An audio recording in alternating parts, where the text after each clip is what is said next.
Are you searching for the best in online black radio? Then go to blacktalkradionetwork.com, helping you filter through the noise. Real talk, black talk.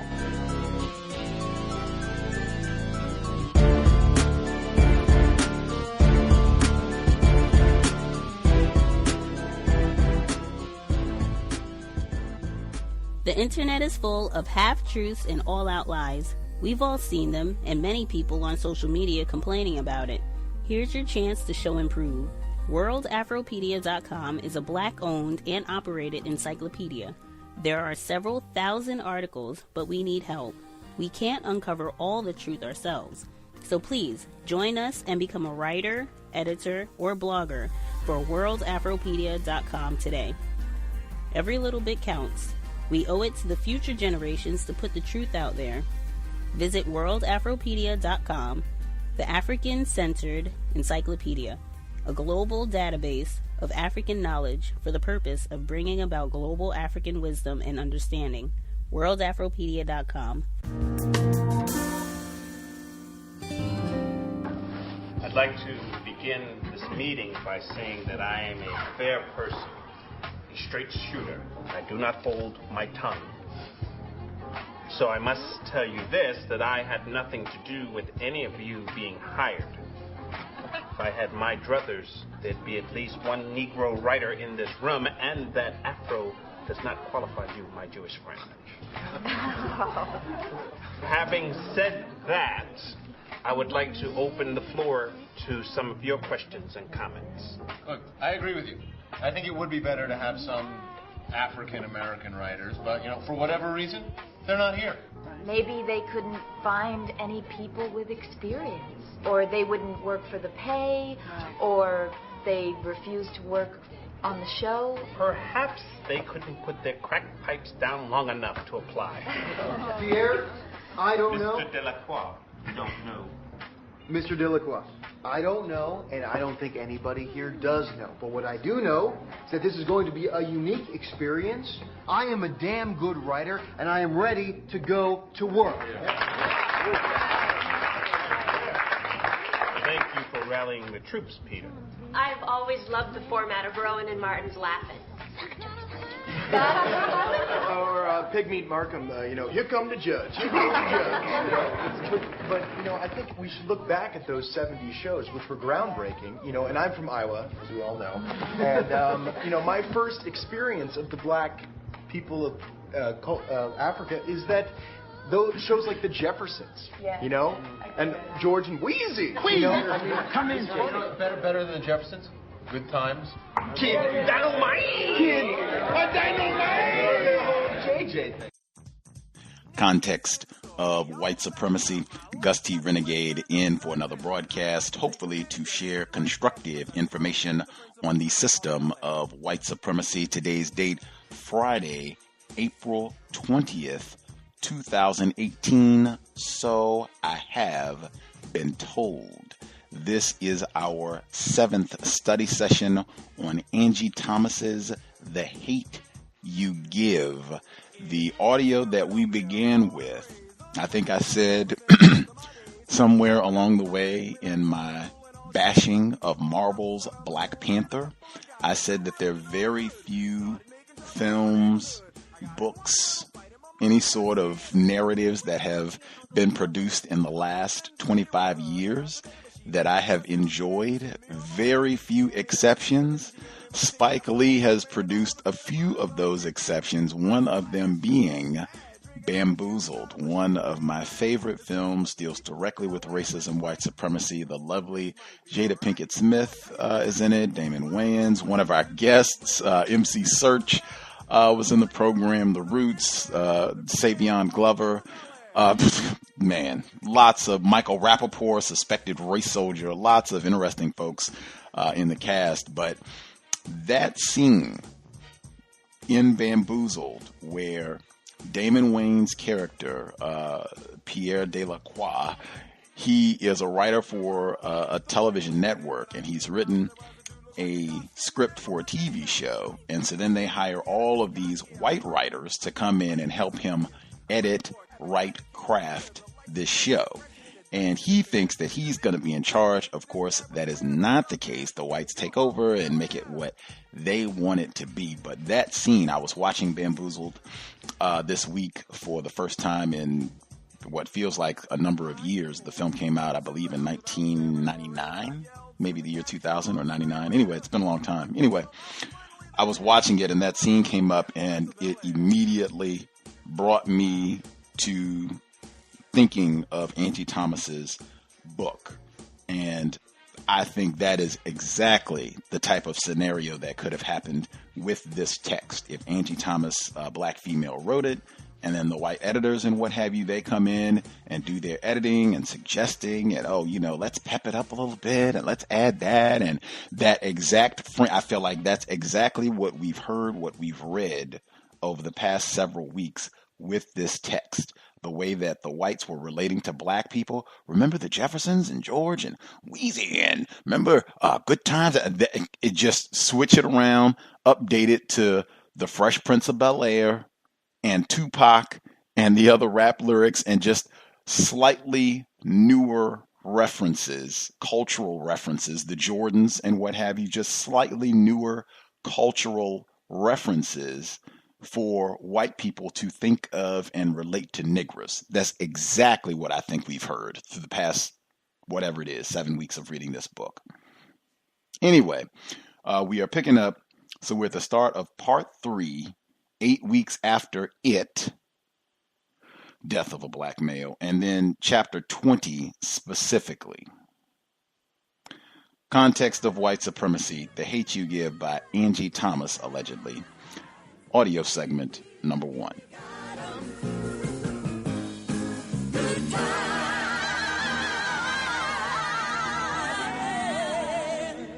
Part 3. 8 weeks after It. 20. 3 hours. That's how long I was in the grand jury room. Ms. Monroe asked me all kinds of questions. What angle was Khalil at when he was shot? Where did he pull his license and registration from? How did Officer Cruz remove him from the car? Did Officer Cruz seem angry? What did he say? She wanted every single detail. I gave her as much as I could. It's been over 2 weeks since I talked to the grand jury, and now we're waiting for their decision, which is similar to waiting for a meteor to hit. You know it's coming. You're just not exactly sure when and where it'll hit, and there ain't shit you can do in the meantime but keep living. So we're living. The sun is out today, but the rain fell in sheets as soon as we pulled into the parking lot of Williamson. When it rains like that while the sun's out, Nana says the devil is beating his wife. Plus, it's Friday the 13th, a.k.a. the Devil's Day, according to Nana. She's probably holed up in the house like it's doomsday. Seven and I dash from the car into the school. The atrium's busy as usual, with people talking to their little cliques or playing around. The school year's almost over, so everybody's goof-off levels are at their highest, and white kid goofing off is a category of its own. I'm sorry, but it is. Yesterday, a sophomore rode down the stairs in the janitor's garbage can. His dumb ass got suspension and a concussion. Stupid. I wiggle my toes. The one day I wear Chucks, it decides to rain. They're miraculously dry. You good? Seven asks, and I doubt it's about the rain. He's been way more protective lately, ever since we got word that King's still pissed I dry snitched. I heard Uncle Carlos tell Daddy it gave the cops another reason to watch King closely. Unless King threw the brick, he hasn't done anything. Yet. So Seven's always on guard, even all the way out here at Williamson. Yeah, I tell him, I'm good. All right. He gives me dap and goes off to his locker. I head for mine. Haley and Maya are talking at Maya's locker nearby. Actually, Maya's doing most of the talking. Haley's got her arms folded and rolls her eyes a lot. She sees me down the hall and gets this smug expression. Perfect, she says when I get closer. The liar is here. Excuse me? It's way too early for this bullshit. Why don't you tell Maya how you flat out lied to us? What? Haley hands me 2 pictures. One is Khalil's thug shot, as Daddy calls it, one of the pictures they've shown on the news. Haley printed it off the internet.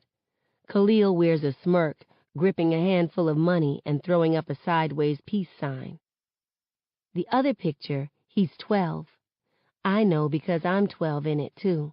It's my birthday party at this laser tag place downtown. Khalil's on one side of me, shoveling strawberry cake into his mouth, and Haley's on my other side, grinning for the camera along with me.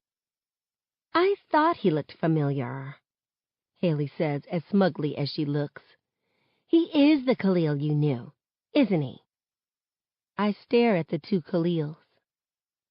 The pictures only show so much. For some people, the thug shot makes him look just like that, a thug. But I see somebody who was happy to finally have some money in his hand. Damn where it came from. And the birthday picture? I remember how Khalil ate so much cake and pizza he got sick. His grandma hadn't gotten paid yet, and food was limited in their house. I knew the whole Khalil. That's who I've been speaking up for. I shouldn't deny any part of him, not even at Williamson. I hand the pictures back to Haley. Yeah, I knew him. So what? Don't you think you owe us an explanation? She says. You owe me an apology, too. What? You've basically picked fights with me because you were upset about what happened to him, she says. You even accused me of being racist. But you have said and done some racist stuff. So, Maya shrugs. Whether Star lied or not doesn't make it okay. Minority Alliance activated. So, since I unfollowed her Tumblr because I didn't want to see any more pictures of that mutilated kid on my dashboard, his name was Emmett Till, says Maya. Whatever. So, because I didn't want to see that disgusting shit, I'm racist? No, Maya says. What you said about it was racist. And your Thanksgiving joke was definitely racist. Oh my God, are you still upset about that? Haley says. That was so long ago. Doesn't make it okay, I say. And you can't even apologize for it. I'm not apologizing because it was only a joke, she shouts. It doesn't make me a racist. I'm not letting you guys guilt trip me like this. What's next? You want me to apologize because my ancestors were slave masters or something stupid? Bitch, I take a deep breath. Way too many people are watching. I cannot go angry black girl on her. Your joke was hurtful, I say, as calmly as I can. If you give a damn about Maya, you'd apologize and at least try to see why it hurt her. It's not my fault she can't get over a joke from freaking freshman year. Just like it's not my fault you can't get over what happened to Khalil. So I'm supposed to get over the fact he was murdered? Yes! Get over it! He was probably going to end up dead anyway. Are you serious? Maya says. He was a drug dealer and a gangbanger, Haley says. Somebody was going to kill him eventually. Get over it? I repeat. She folds her arms and does this little neck movement. Yeah. Isn't that what I said? The cop probably did everyone a favor. One less drug dealer on the... I move Maya out the way and slam my fist against the side of Haley's face. It hurts, but damn, it feels good. Haley holds her cheek, her eyes wide and her mouth open for several seconds. Bitch! She shrieks. She goes straight for my hair like girls usually do, but my ponytail is real. She's not pulling it out. I hit at Haley with my fists, and she slaps and claws me upside my head. I push her off, and she hits the floor. Her skirt goes up, and her pink drawers are out for everybody to see. Laughter erupts around us. Some people have their phones out. I'm no longer Williamson star or even Garden Heights star. I'm pissed. I kick and hit at Haley, cuss words flying out my mouth. People gather around us chanting, "Fight! Fight!" And one fool even shouts, "World Star!" Shit. I'm going to end up on that ratchet site. Somebody yanks my arm, and I turn, face to face with Remy, Haley's older brother. "You crazy bitch!" Before he can finish bitch, a blur of dreadlocks charges at us and pushes Remy back. "Get your hands off my sister," Seven says. And then they're fighting. Seven throws blows like nobody's business, knocking Remy upside his head with several good hooks and jabs. Daddy used to take both of us to the boxing gym after school. 2 security guards run over. Dr. Davis, the headmaster, marches toward us.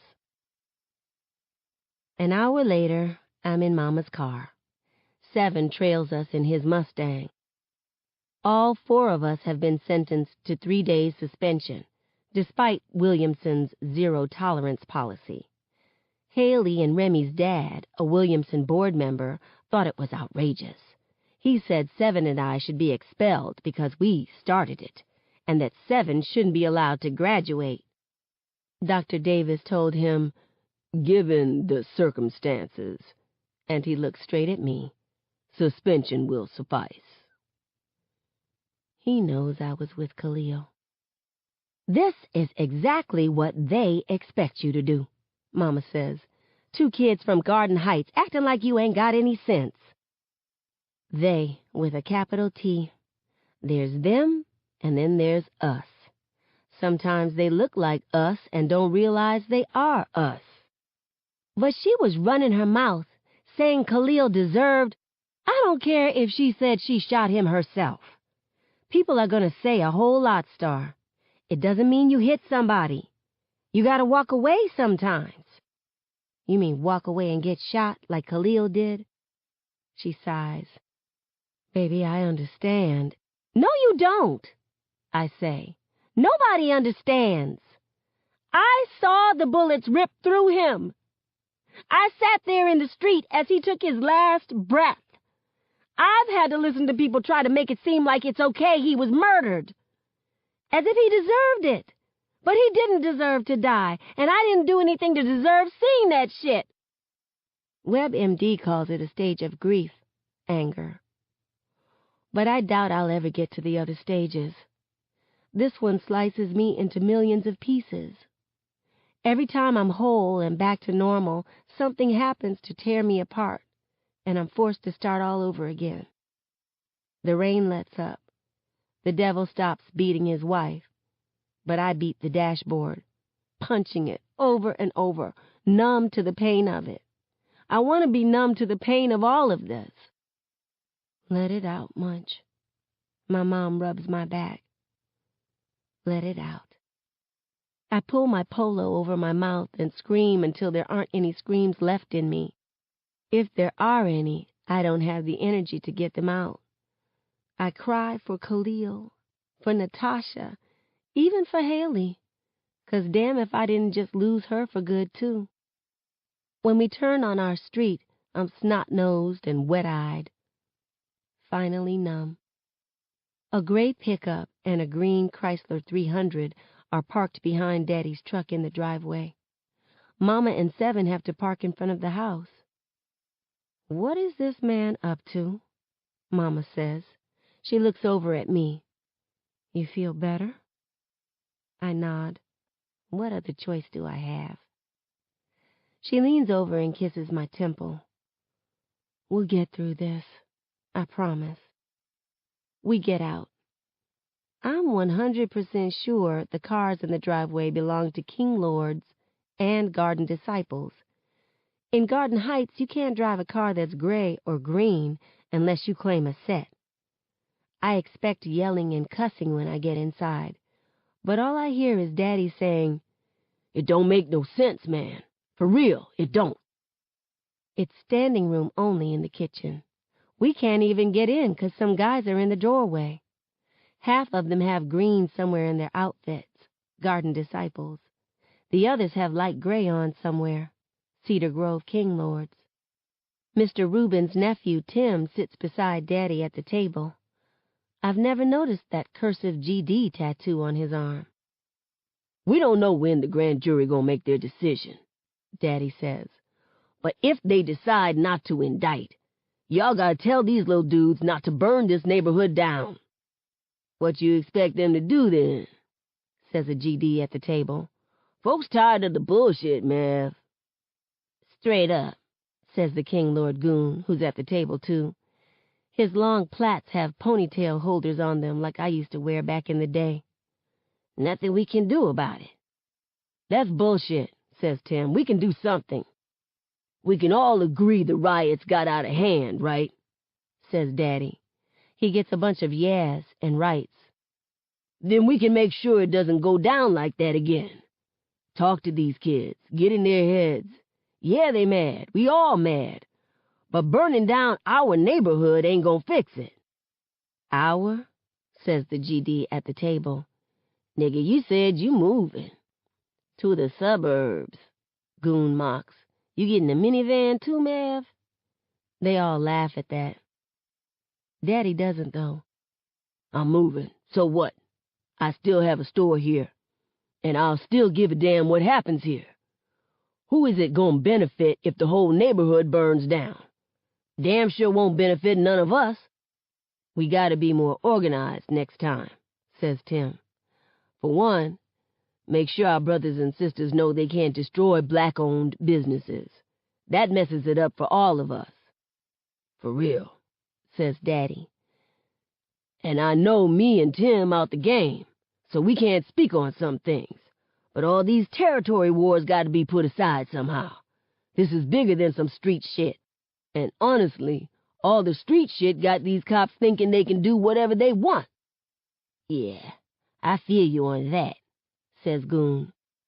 Y'all got to come together somehow, man, Daddy says, for the sake of the garden. The last thing they'd ever expect is some unity around here. Aight? Daddy slaps palms with Goon and the Garden Disciple. Then Goon and the Garden Disciple slap palms with each other. Wow, Seven says. It's huge that these two gangs are in the same room together. And for my daddy to be the one behind it? Crazy. He notices us in the doorway. What y'all doing here? Mama inches into the kitchen, looking around. The kids got suspended. Suspended? Daddy says. For what? Seven passes him his phone. It's online already? I say. Yeah, somebody tagged me in it. Daddy taps the screen, and I hear Haley running her mouth about Khalil, then a loud smack. Some of the gang members watch over Daddy's shoulder. Damn, little mama, one says. You got hands. You crazy bit, Remy says on the phone. A bunch of smacks and oohs follow. Look at my boy, Daddy says. Look at him. I ain't know your little nerdy ass had it in you, a King Lord teases. Mama clears her throat. Daddy stops the video. Aight, y'all, he says, serious all of a sudden. I gotta handle some family business. We'll meet back up tomorrow. Tim and all the gang members clear out, and cars crank up outside. Still no gunshots or arguing. They could have broken out into a gangster rendition of Kumbaya, and I wouldn't be any more shocked than I am. How did you get all of them in here and keep the house in one piece? Mama asks. I got it like that. Mama kisses him on the lips. You certainly do. My man, the activist. Uh-huh. He kisses her back. Your man. Seven clears his throat. We're standing right here. Hey, y'all can't complain, Daddy says. If you wouldn't have been fighting, you wouldn't have to see that. He reaches over and pinches my cheek a little. You aight? The dampness hasn't left my eyes yet, and I'm not exactly smiling. I mutter, yeah. Daddy pulls me onto his lap. He cradles me and switches between kissing my cheek and pinching it, going over and over in a real deep voice. "What's wrong with you, huh? What's wrong with you?" And I'm giggling before I can stop myself. Daddy gives me a sloppy, wet kiss to my cheek and lets me up. "I knew I'd get you laughing. Now what happened?" "You saw the video. Haley ran her mouth, so I popped her. Simple as that." "That's your child, Maverick," Mama says. "Gotta hit somebody because she didn't like what they said." "Mine? Baby, that's all you." He looks at Seven. "Why were you fighting?" "Dude came at my sister," Seven says. "I wasn't gonna let him." As much as Seven talks about protecting Kenya and Lyric, it's nice that he has my back, too. Daddy replays the video, starting with Haley saying, "He was probably going to end up dead anyway." "Wow," Mama says. "That little girl has a lot of nerve." "Spoiled ass don't know a damn thing and running her mouth," says Daddy. "So, what's our punishment?" Seven asks. "Go do your homework," Mama says. "That's it?" I say. "You'll also have to help your dad at the store while you're suspended." She drapes her arms over Daddy from behind. "Sound okay, baby?" He kisses her arm. "Sounds good to me." If you can't translate parentish, this is what they really said. "Mama, I don't condone what you did, and I'm not saying it's okay, but I probably would have done it too. What about you, baby?" Daddy: "Hell yeah, I would have." I love them for that. Part 4. 10 weeks after it. 21. Still no decision from the grand jury, so we're still living. It's Saturday, and my family is at Uncle Carlos's house for a Memorial Day weekend barbecue, which is also serving as Seven's birthday/graduation party. He turns 18 tomorrow, and he officially became a high school graduate yesterday. I've never seen Daddy cry like he did when Dr. Davis handed Seven that diploma. The backyard smells like barbecue, and it's warm enough that Seven's friends swim in the pool. Sekani and Daniel run around in their trunks and push unsuspecting people in. They get Jess. She laughs about it and threatens to get them later. They try it once with me and Kenya, and never again. All it takes is some swift kicks to their asses. But Devante comes up behind us and pushes me in. Kenya shrieks as I go under, getting my freshly done cornrows soaked and my J's too. I have on board shorts and a tankini, but they're new and cute, meaning they're supposed to be looked at, not swam in. I break the surface of the water and gulp in air. "Star, you okay?" Kenya calls. She's run about 5 feet away from the pool. "You not gonna help me out?" I say. "Girl, nah, and mess up my outfit? You seem all right." Sekani and Daniel whoop and cheer for Devante like he's the greatest thing since Spider-Man. Bastards. I climb out that pool so fast. "Uh-oh," Devante says, and the three of them take off in separate directions. Kenya goes after Devante. I run after Sekani because, damn it, blood is supposed to be thicker than pool water. "Mama!" he squeals. I catch him by his trunks and pull them way up, almost to his neck, until he has the worst wedgie ever. He gives a high-pitched scream. I let go and he falls on the grass, his trunk so far up his butt it looks like he's wearing a thong. That's what he gets. Kenya brings Devante to me, holding his arms behind him like he's under arrest. "Apologize," she says. "No!" Kenya yanks on his arms. Okay. I'm sorry." She lets go. "Better be." Devante rubs his arm with a smirk. "Violent ass." "Punk ass," she snips back. He flicks his tongue at her, and she goes, "Boy, bye." This is flirting for them, believe it or not. I almost forgot Devontae's hiding from her daddy. They act like they've forgotten, too. Devontae gets me a towel. I snatch it and dry my face as I head to the poolside loungers with Kenya. Devontae sits beside her on one. Ava skips over with her baby doll and a comb, and I naturally expect her to shove them into my hands. She hands them to Devontae instead. "Here," she tells him, and skips off. And he starts combing the doll's hair. Kenya and I stare at him for the longest. "What?" he says. We bust out laughing. "She got you trained," I say. "Man," he groans. "She cute, okay? I can't tell her no." He braids the doll's hair, and his long, thin fingers move so quickly they look like they'll get tangled. "My little sisters did me like this all the time." His tone dips when he mentions them. "You heard from them or your mama?" I ask. "Yeah, about a week ago. They at my cousin's house. She live in, like, the middle of nowhere. Mom's been a mess 'cause she didn't know if I was okay. She apologized for leaving me and for being mad. She want me to come stay with them." Kenya frowns. "You leaving?" "I don't know. Mr. Carlos and Mrs. Pam said I can stay with them for my senior year. My mama said she'd be okay with that if it means I stay out of trouble." He examines his handiwork. The doll has a perfect French braid. "I gotta think about it. I kinda like it out here." Salt and Pepper's Push It blasts from the speakers. That's one song Daddy shouldn't play. The only thing worse would be that old song, Back That Thing Up. Mama loses her damn mind when it comes on.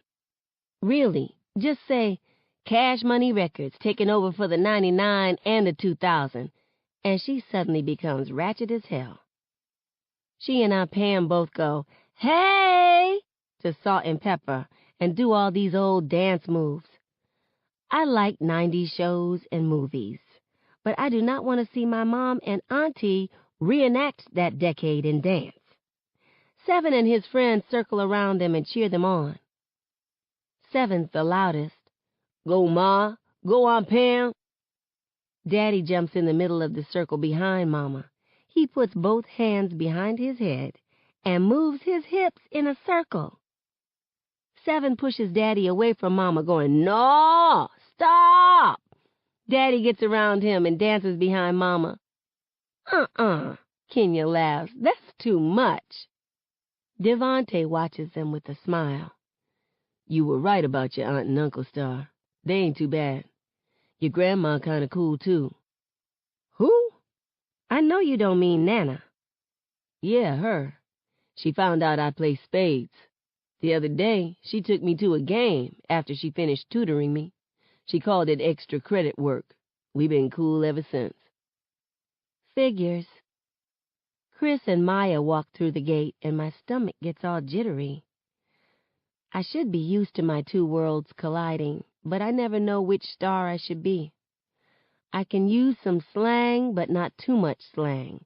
Some attitude, but not too much attitude, so I'm not a sassy black girl. I have to watch what I say and how I say it, but I can't sound white. Shit is exhausting. Chris and his new bro, Devontae, slap palms. Then Chris kisses my cheek. Maya and I do our handshake. Devontae nods at her. They met a few weeks ago. Maya sits beside me on the lounger. Chris squeezes his big butt between us, pushing both of us aside a little. Maya flashes him a stink eye. "Seriously, Chris?" "Hey, she's my girlfriend. I get to sit next to her." No. Besties before testies." Kenya and I snicker, and Devontae goes, "Damn." The jitters ease up a bit. "So you're Chris," Kenya says. She's seen pictures on my Instagram. "Yep. And you're Kenya?" He's seen pictures on my Instagram, too. "The one and only." Kenya eyes me and mouths, "He is fine." Like I didn't know that already. Kenya and Maya look at each other. Their paths last crossed almost a year ago at my Sweet 16, if you can consider that path crossing. Haley and Maya were at one table, Kenya and Khalil at another table with 7. They never talked. Maya, right? Kenya says. Maya nods. The one and only. Kenya's lips curl up. Your kicks are cute. Thanks, Maya says, checking them out for herself. Nike Air Max 95s. They're supposed to be running shoes. I never run in them. I don't run in mine either, Kenya says. My brother's the only person I know who actually runs in them. Maya laughs. Okay. This is good so far. Nothing to worry about. Until Kenya goes, So where Blondie at? Chris snorts. Maya's eyes widen. Kenya, that's not her name, I say. You knew who I was talking about, though, didn't you? Yep, Maya says. She's probably somewhere licking her wounds after Star kicked her ass. What? Kenya shouts. Star, you ain't telling me about that? It was like 2 weeks ago, I say. Wasn't worth talking about. I only hit her. Only hit her? Maya says. You Mayweathered her. Chris and Devontae laugh. Wait, Kenya says. What happened? So I tell her about it without really thinking about what I say or how I sound. I just talk. Maya adds to the story, making it sound worse than it was, and Kenya eats it up. We tell her how 7 gave Remy a couple of hits, which has Kenya beaming, talking about, my brother don't play, like he's only her brother, but whatever. Maya even tells her about the Thanksgiving cat thing. I told Star we minorities gotta stick together, Maya says. So true, says Kenya. White people been sticking together forever. Well, Chris blushes. This is awkward. You'll get over it, boo, I say. Maya and Kenya crack up. My 2 worlds just collided. Surprisingly, everything's all right. The song changes to Wobble. Mama runs over and pulls me up. Come on, Munch. I can't dig my feet in the grass fast enough. Mommy, no! Hush, girl, come on, y'all too, she hollers back to my friends. Everybody lines up on the grassy area that's become the makeshift dance floor. Mama pulls me to the front row. Show 'em how it's done, baby, she says. Show 'em how it's done. I stay still on purpose. Dictator or not, she's not going to make me dance. Kenya and Maya egg her on in egging me on. Never thought they'd team up against me. Shoot. Before I know it, I'm wobbling. I have duck lips, too, so you know I'm feeling it. I talk Chris through the steps, and he keeps up. I love him for trying. Nana joins in, doing a shoulder shimmy that's not the wobble, but I doubt she cares.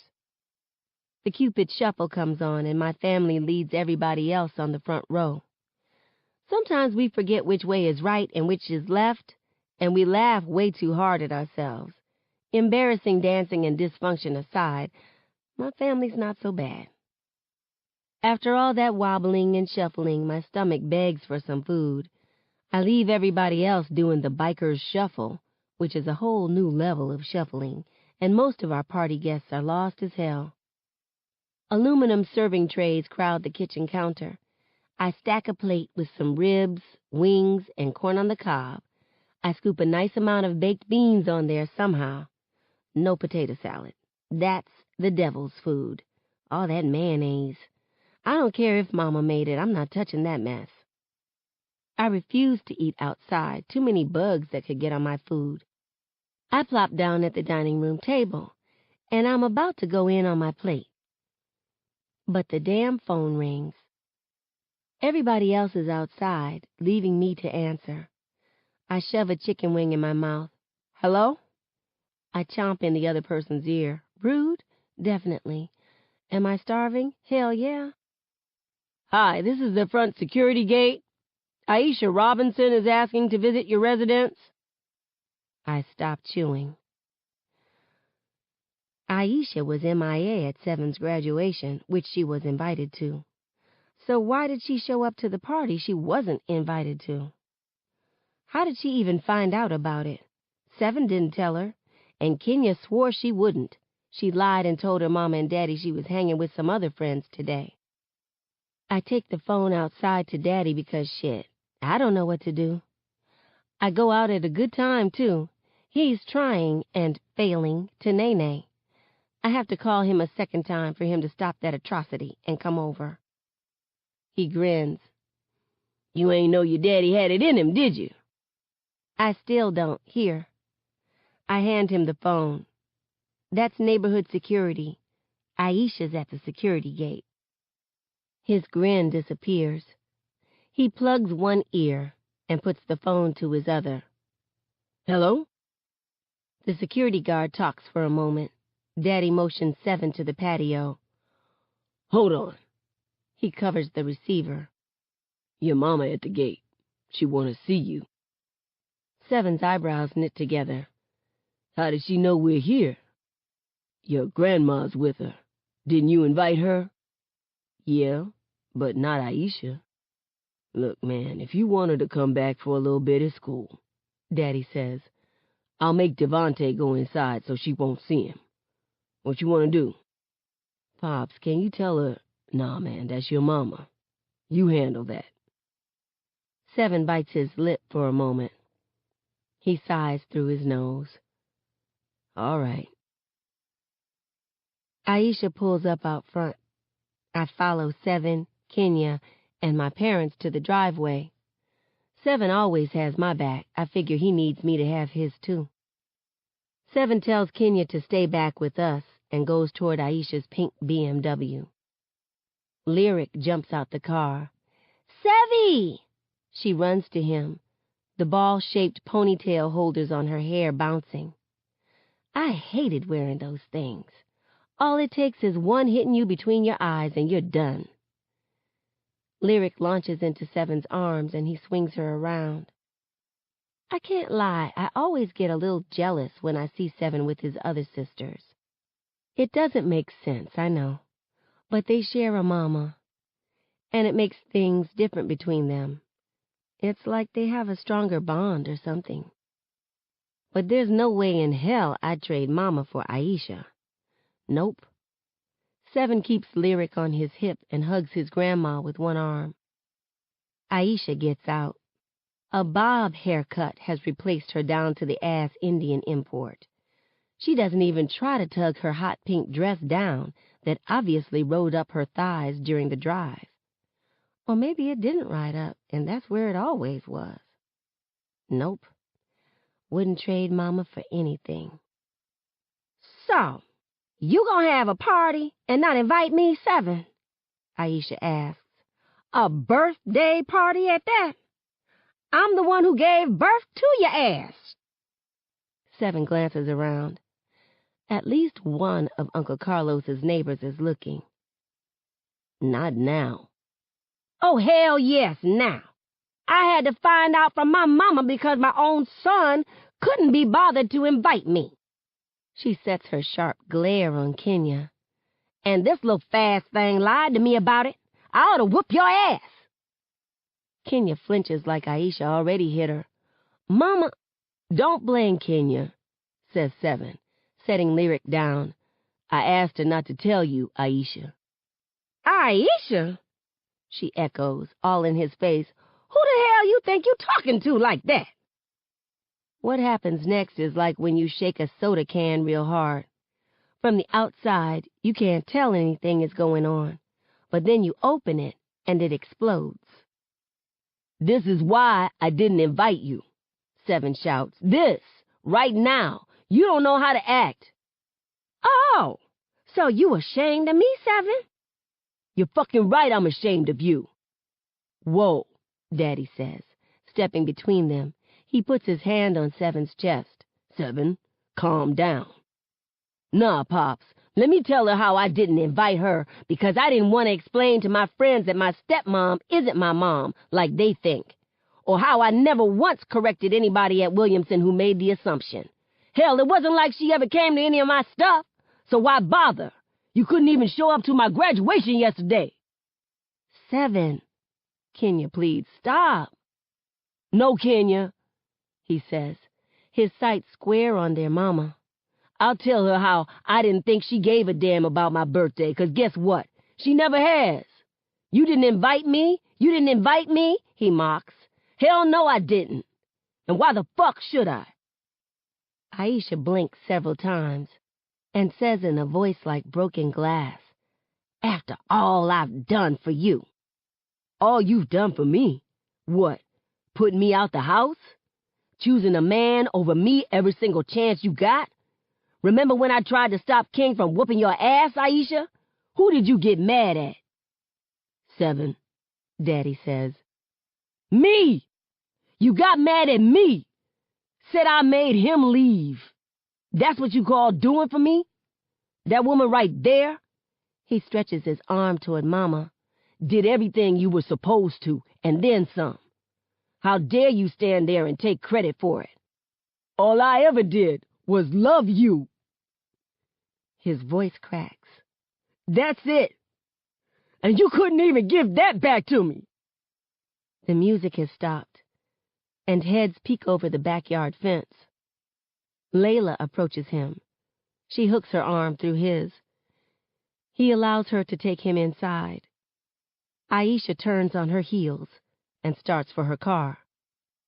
Aisha, wait, Daddy says. Nothing to wait for. She throws her door open. You happy, Maverick? You and that trick you married finally turned my son against me. Can't wait till King fuck y'all up for letting that girl snitch on him on TV. My stomach clenches. Tell him try it if he wants and see what happens, says Daddy. It's one thing to hear gossip that somebody plans to fuck you up, but it's a whole different thing to hear it from somebody who would actually know. But I can't worry about King right now. I have to go to my brother. Kenya's at my side. We find him on the bottom of the staircase. He sobs like a baby. Layla rests her head on his shoulder. Seeing him cry like that, I want to cry. 7. He looks up with red, puffy eyes that I've never seen on my brother before. Mama comes in. Layla gets up, and Mama takes her spot on the steps. Come here, baby, she says, and they somehow hug. Daddy touches my shoulder and Kenya's. Go outside, y'all. Kenya's face is scrunched up like she's gonna cry. I grab her arm and take her to the kitchen. She sits at the counter and buries her face in her hands. I climb onto the stool and don't say anything. Sometimes it's not necessary. After a few minutes, she says, I'm sorry my daddy's mad at you. This is the most awkward situation ever. My friend's dad possibly wants to kill me. Not your fault, I mumble. I understand why my brother didn't invite my mama. But her voice cracks.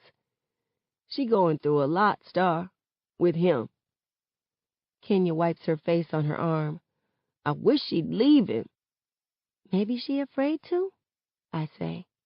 Look at me. I was afraid to speak out for Khalil, and you went off on me about it. I didn't go off. Yeah, you did. Trust me, no, I didn't. You'll know when I go off on you. Anyway, I know it's not the same, but good Lord, I never thought I'd say this. I think I understand, Aisha. It's hard to stand up for yourself sometimes. She may need that push, too. So you want me to go off on her? I can't believe you think I went off on you, sensitive ass. My mouth flies open. You know what? I'm gonna let that slide. Nah, I ain't say you need to go off on her. That would be stupid. Just... I sigh. I don't know. I don't either. We go silent. Kenya wipes her face again. I'm good. She gets up. I'm good. You sure? Yes. Stop asking me that. Come on. Let's go back out there and stop them from talking about my brother, 'cause you know they're talking. She heads for the door, but I say, our brother. Kenya turns around. What? Our brother. He's mine, too. I didn't say it in a mean way, or even with an attitude. I swear. She doesn't respond. Not even an okay. Not that I expected her to suddenly go, of course he's our brother. I'm extremely sorry for acting like he wasn't yours, too. I hoped for something, though. Kenya goes outside. Seven and Aisha unknowingly hit the pause button on the party. The music's off, and Seven's friends stand around talking in hushed tones.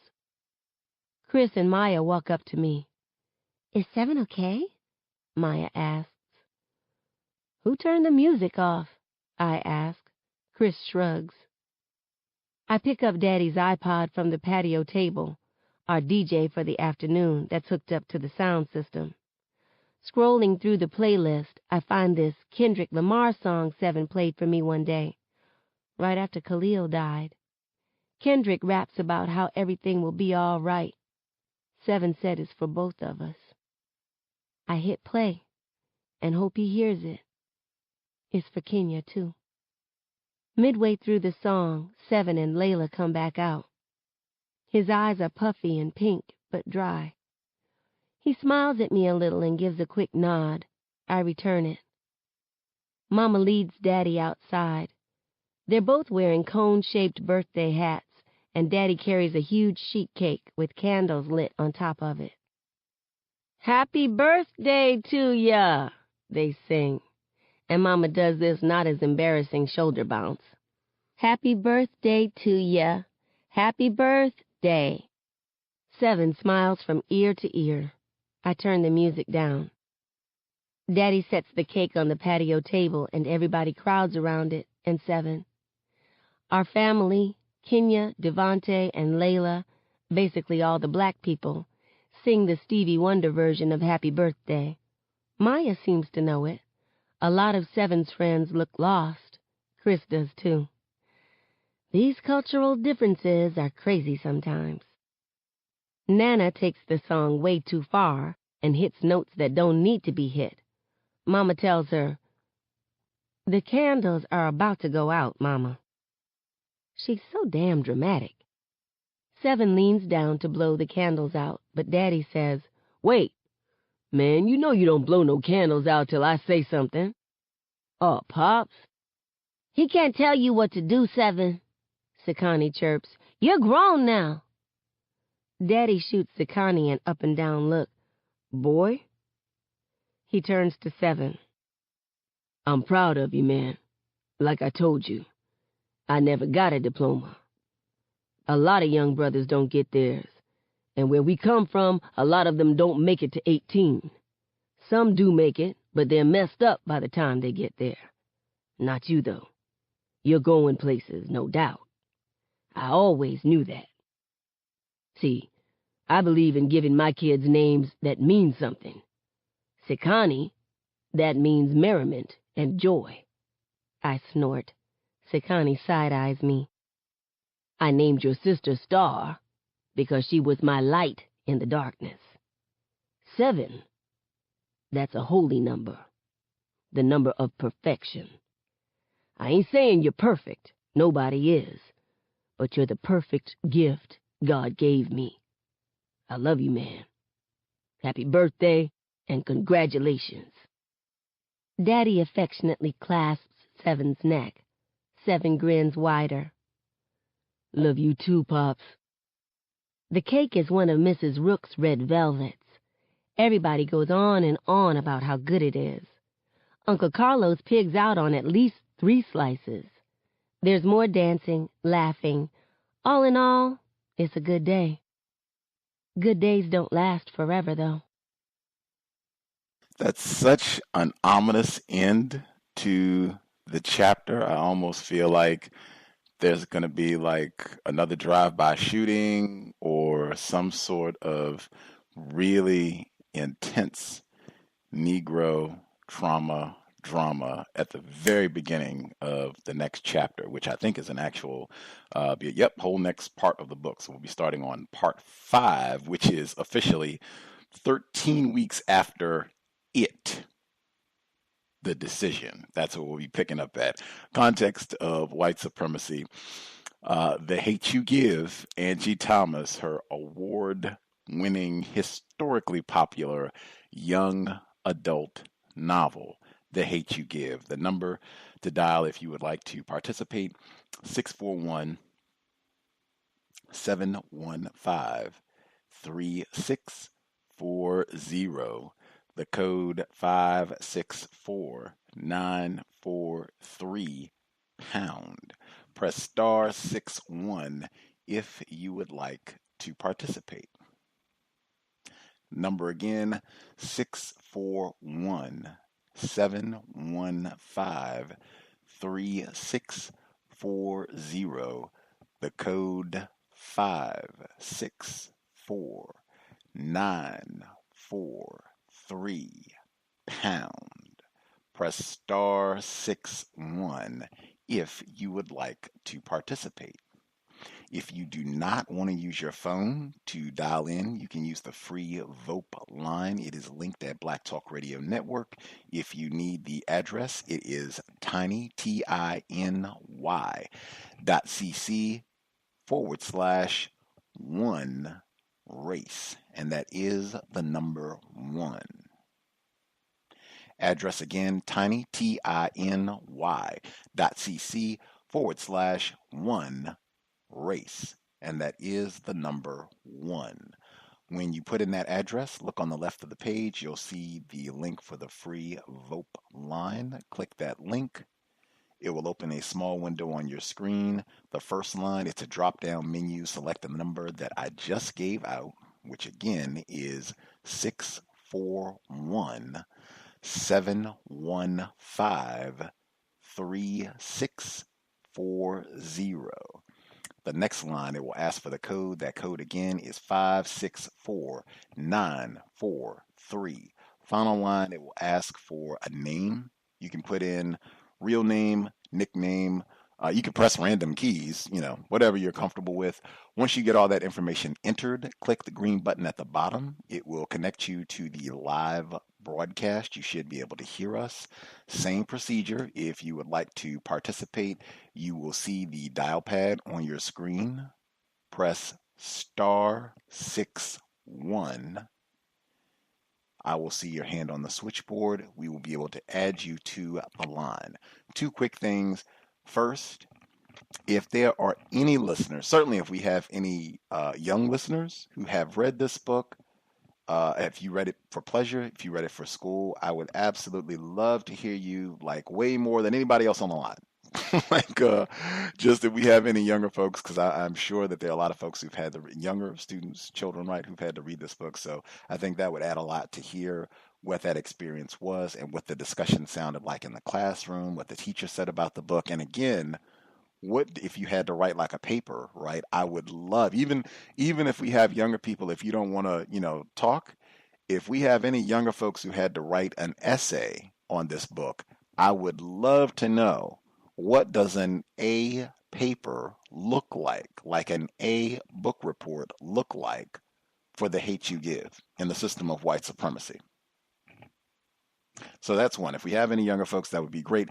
I guess attached to that, if we have anyone, period, young or no, any non-white people, period, Black readers or listeners, if you have enjoyed and or thought that this was a constructive read, like you think, hey, this is literature that I would want young Black children to have for pleasure, for school. I'm excited that they're reading this. I think this would be constructive.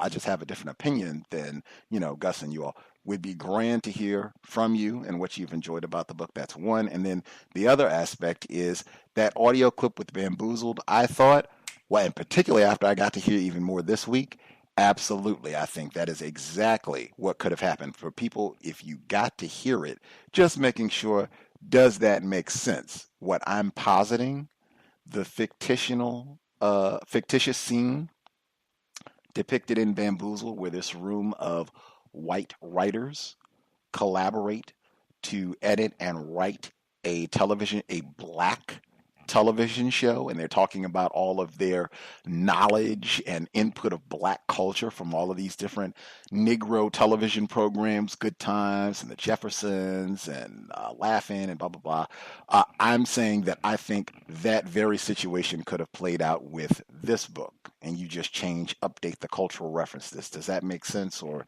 is Gus just, talking crazy on the air once again? Two initial questions, and certainly any other thoughts, questions, remarks folks have. If you dialed in, if you have a hand up, line should be open. Feel free to participate. Hey, Gus, I didn't catch your second question. Can you repeat it for me? I apologize. No worries. With that anyway, at the beginning of the broadcast, I played a short segment from Spike Lee's Bamboozled.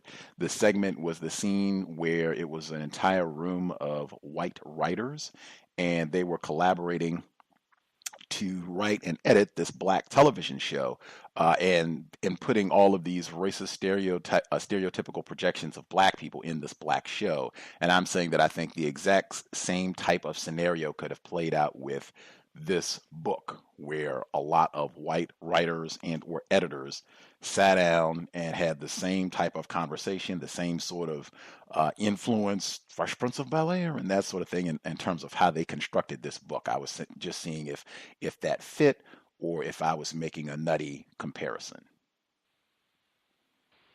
Now, that's a great comparison, and it kind of goes along with what I kind of wrote down in my notes here, so I'll start off with that. And I was trying to get into the dysfunction. The dad is a former gang member who went to jail and who had a child with a woman who was with the man he went to jail for. And the person, now any white person reading this that's not in the mob or in a biker gang or something would find this decision to be stupid. Like, who would leave their kid? The man happens to be the city's largest gang leader and drug dealer as well. He lists his son to be co-fathered between this drug dealer, gang member, and his wife's cop brother. And his wife's mother, let's not forget, grandma has some kids with married men, and I mean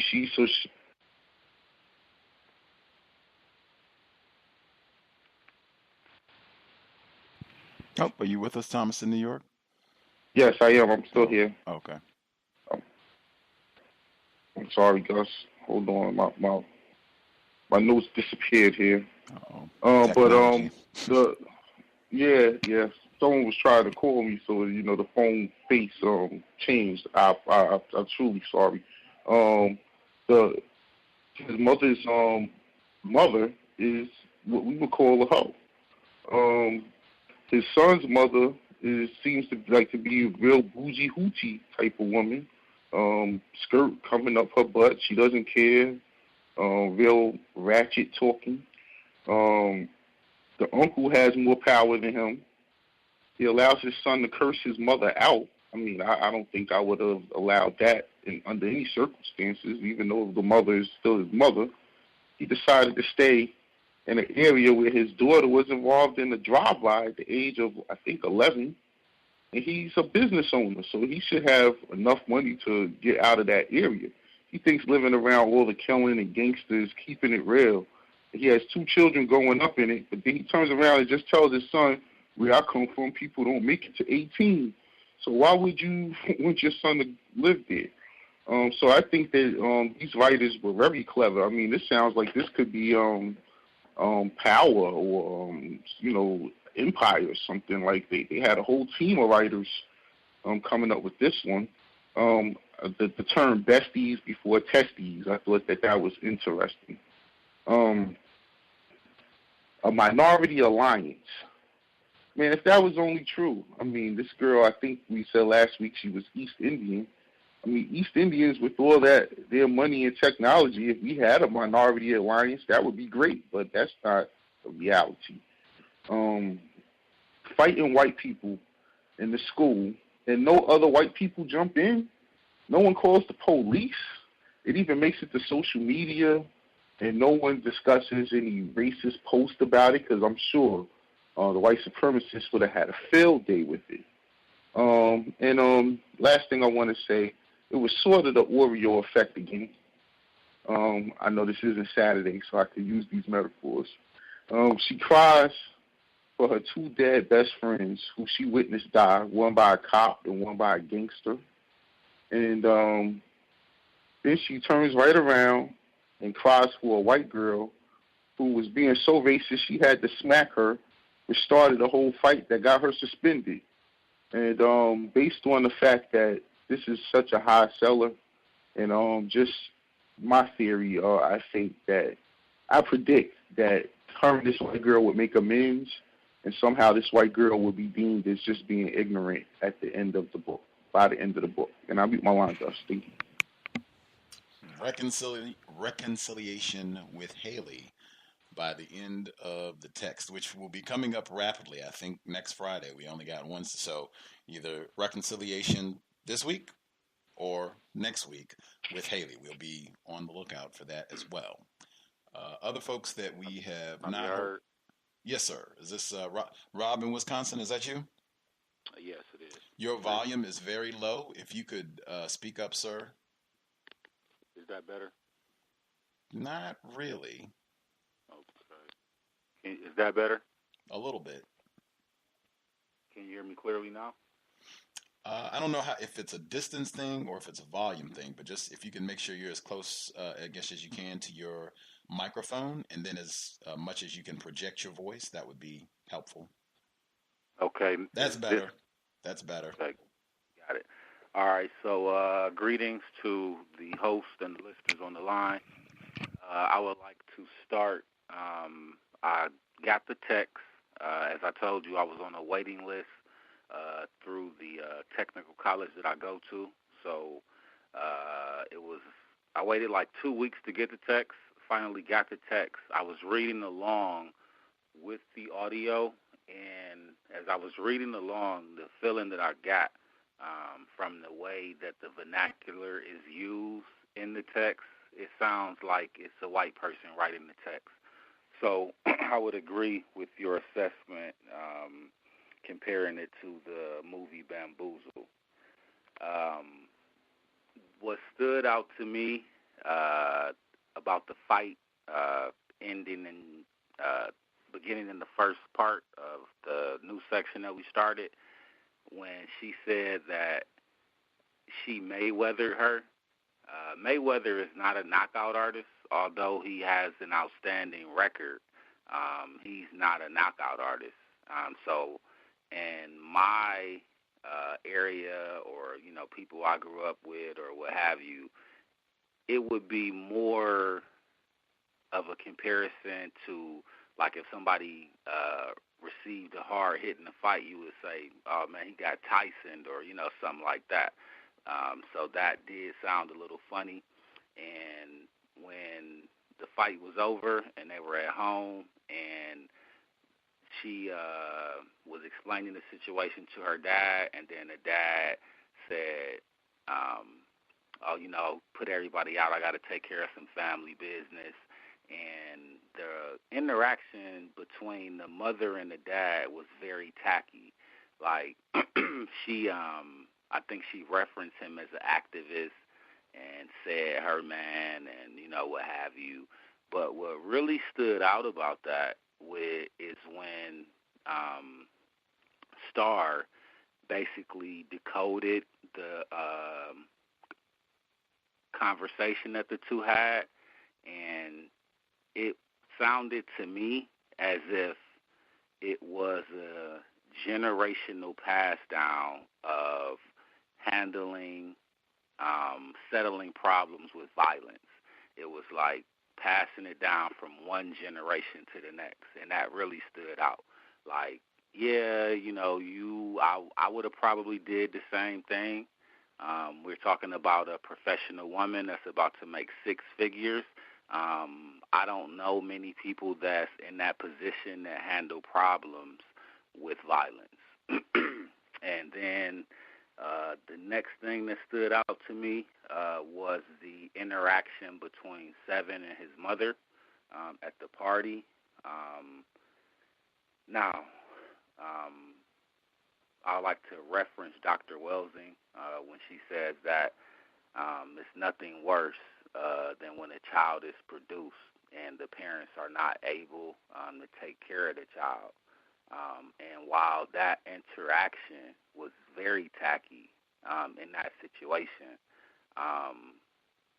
like my situation is very similar to Seven, and it was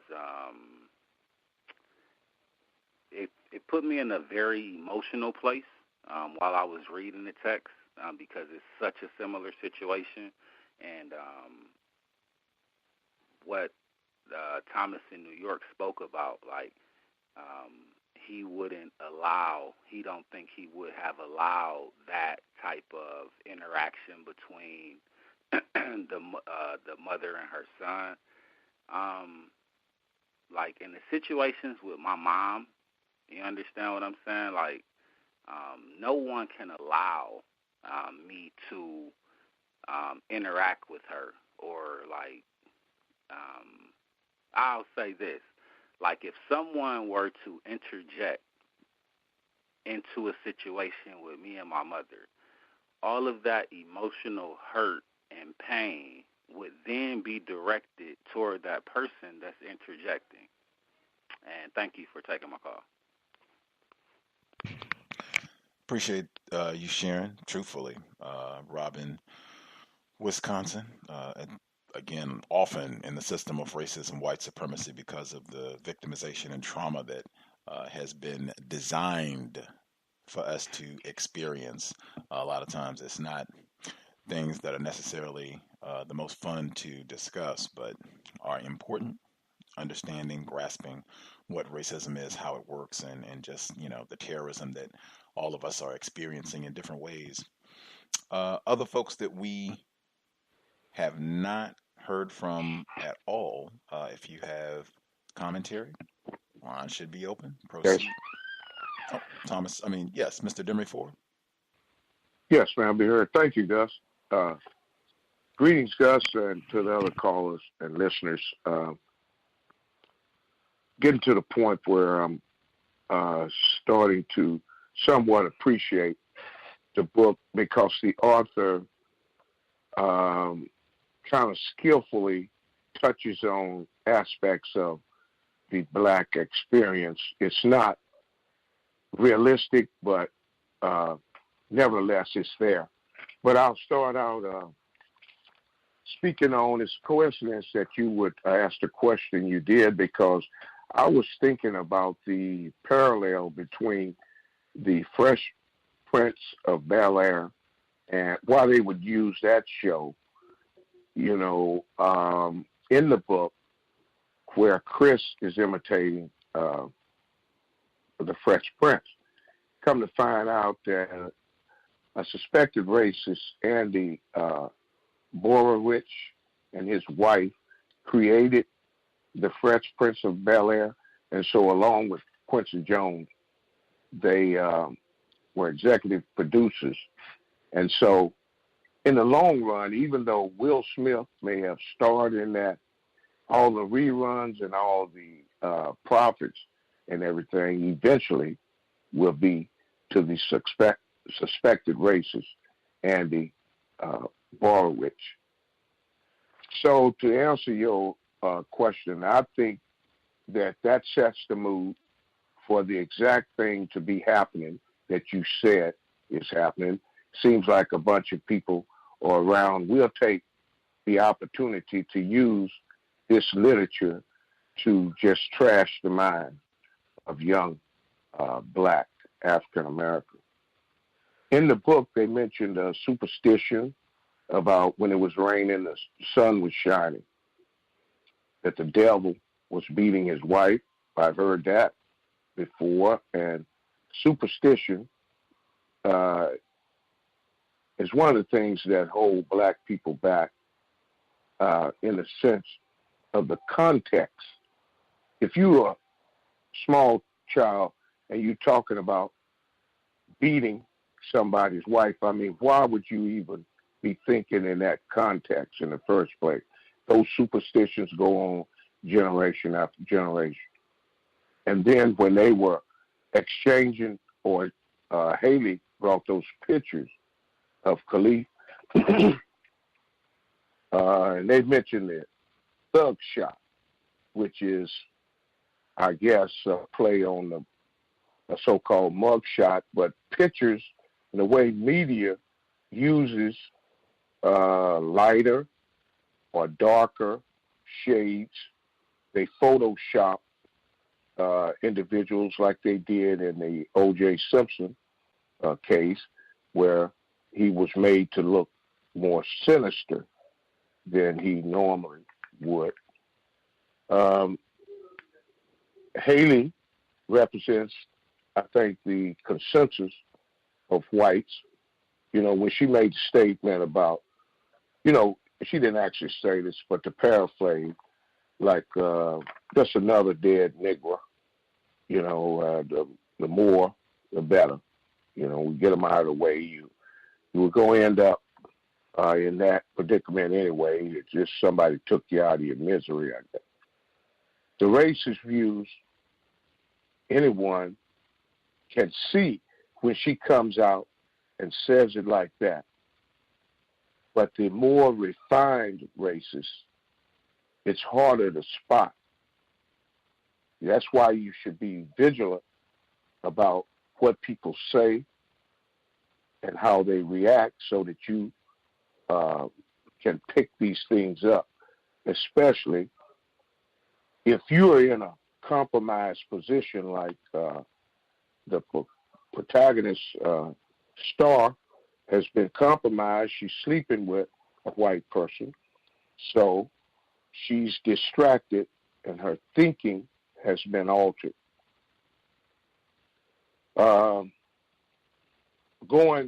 She mentioned going angry black girl on somebody. I guess that's a state of being.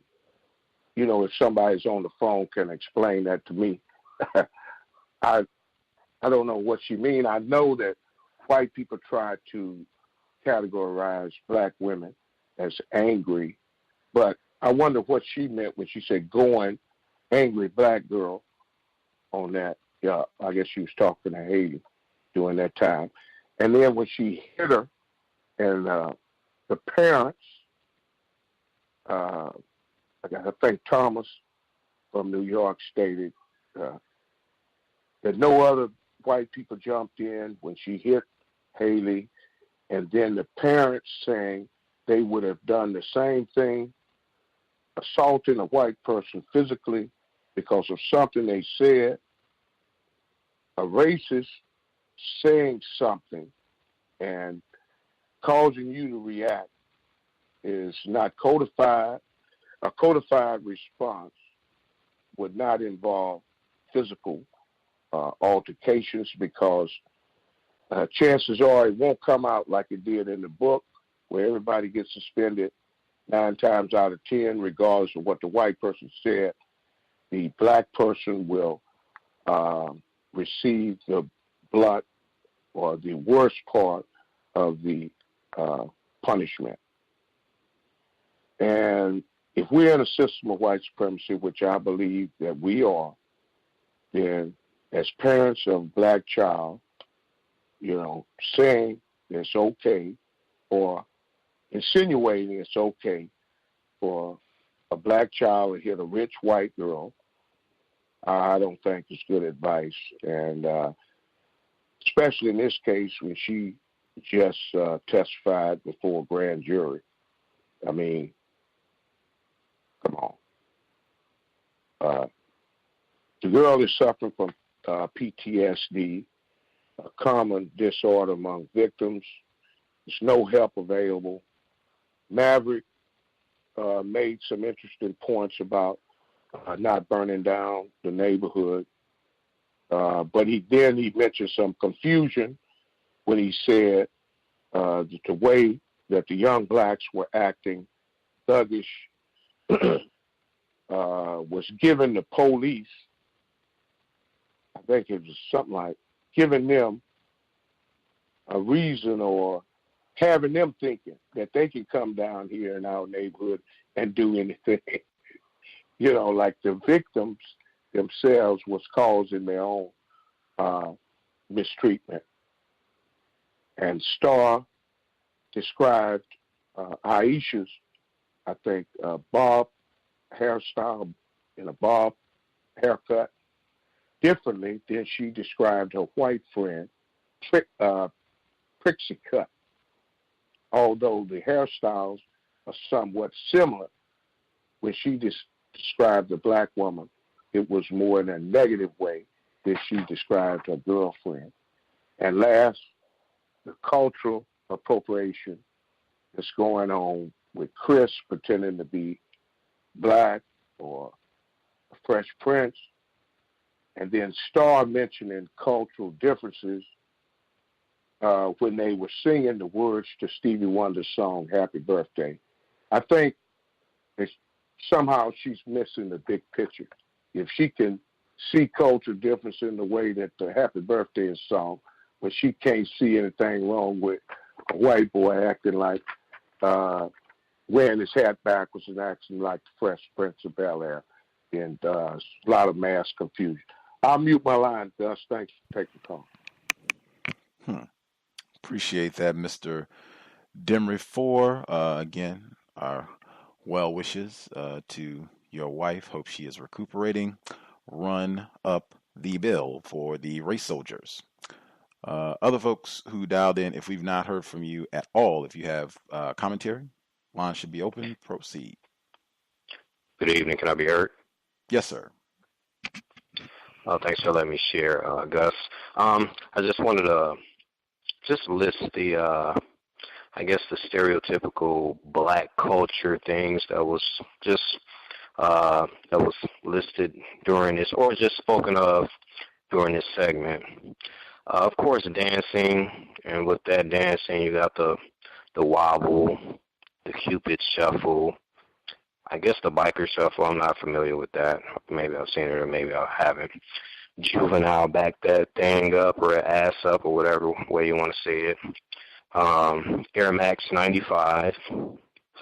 Red velvet cake. Of course, having a barbecue, which would have chicken and ribs served. Floyd Mayweather reference. Oh, I forgot about the nay-nay when we're talking about dancing. And Kendrick Lamar. But, and I'll just say that to say a couple of things I wanted to relate that to is that I think this book I think the majority of white people have some sort of, maybe not, but a lot of white people have direct access to black people. But, you still have, some white people that they don't come in contact with very many black people, but this book would just help them refine their racism. So it gives them some type of reference point to say, talk to some black person that they're terrorizing and saying, hey, do you guys do the wobble at your family reunion? Or how about those Air Max 95s? Do you like those shoes? And it just gives them, the people. I think most white people are aware of these things already. They study us. They're always they have their surveillance on us. But for the ones that may not be so refined, they have some extra stuff to refer to just to be able to practice racism a little better. And also I think that the reason that white people like this book so much is, they're making all these references, and they just like it when black people are focused on these things as opposed to sitting down, thinking, being logical, and trying to solve their problems. But instead, they really enjoy us. Hey, let's play some spades. And that's another other reference they talk to, and stuff like that. And lastly, I like to say that my offspring, my daughter, I mentioned this book to her, but at the time I didn't know the exact title of this book. It was the very beginning of the study session, and I mentioned like some of the storyline to her, and she's like, "Oh yeah, I think I may have read something like that."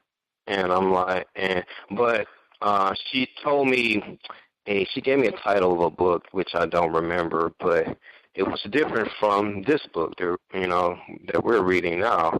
But the storyline was pretty similar, and I would like to really, I'll talk to her and get the name of that book if I can, and just say, so it's a book with a similar storyline, but it's a different book, but they're really bombarding young adults, children, and even adults with this nonsense. And that's all I have to say. Thanks for letting me share again.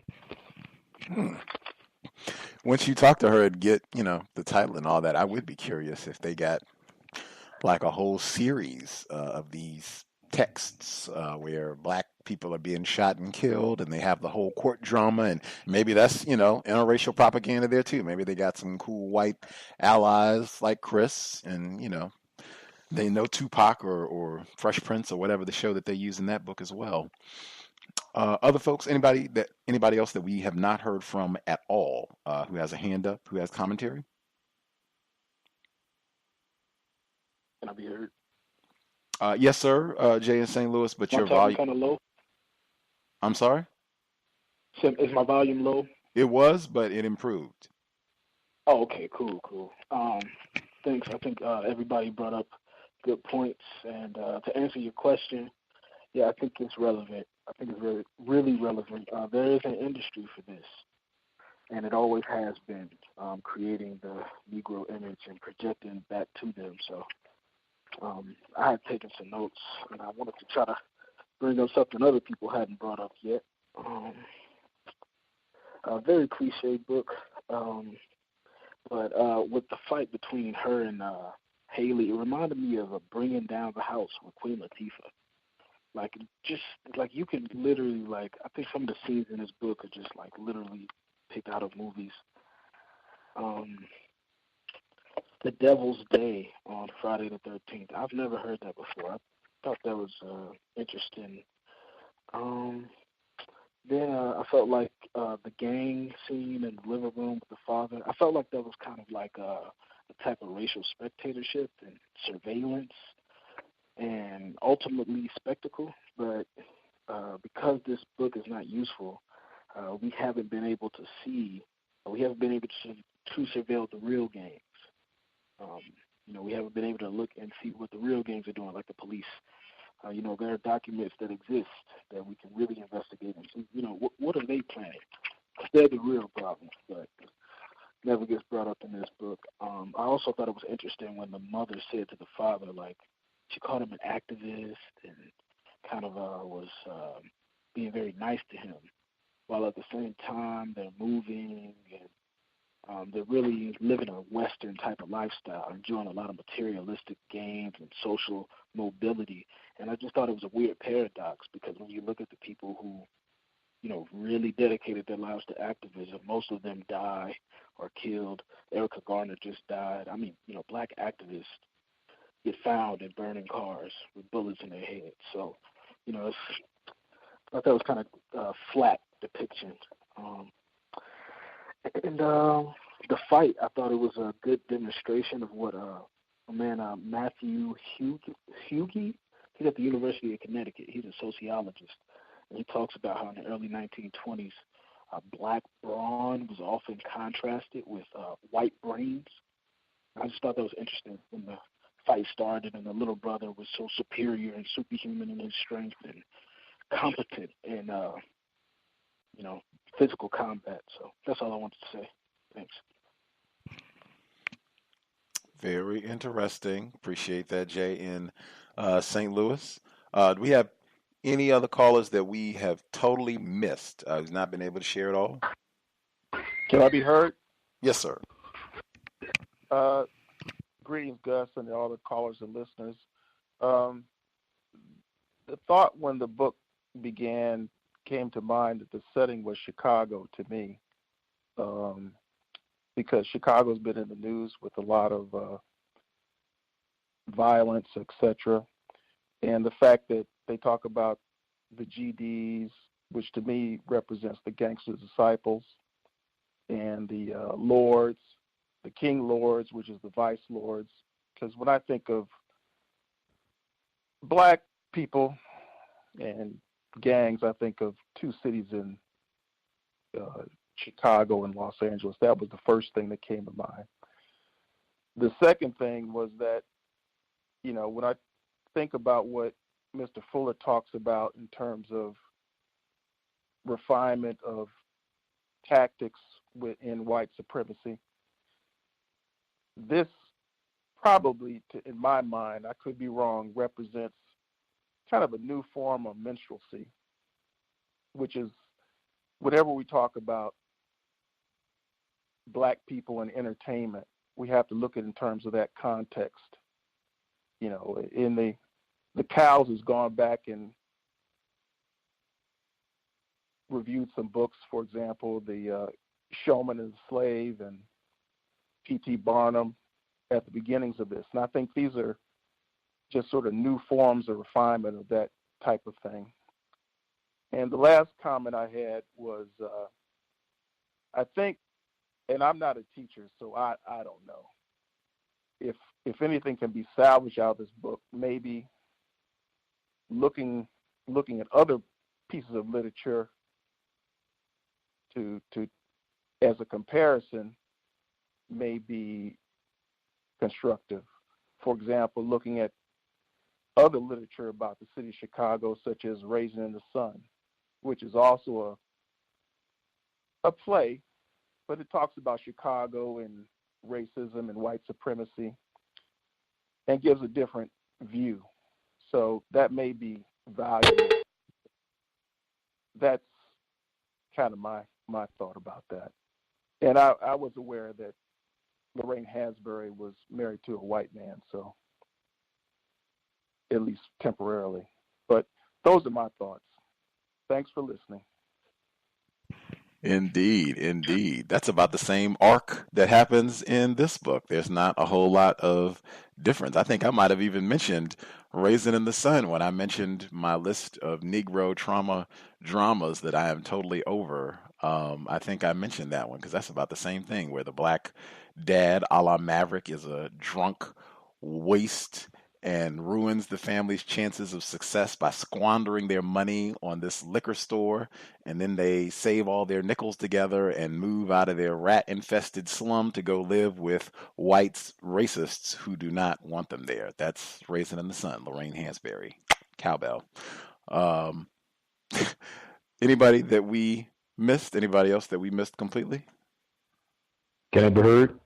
Retired firefighter in Florida. Good to hear from you. Oh, this is not Chicago, unless I whiffed completely. The author Angie Thomas, she's in Mississippi. She says this is loosely based on her experience in Mississippi, where she went to a predominantly white school but lived in the rougher part or predominantly black part of Mississippi. So I don't think this book is set in Chicago, although I see the parallels with the vice lords and all that. But yeah, I don't think this is supposed to be Chicago, unless I'm mistaken. Retired firefighter. Greetings, everyone. The first thing that I want to talk about is this fight. I'm looking at, first of all, the whole idea about how all of a sudden these very wealthy and perceivably powerful white people just finding out about this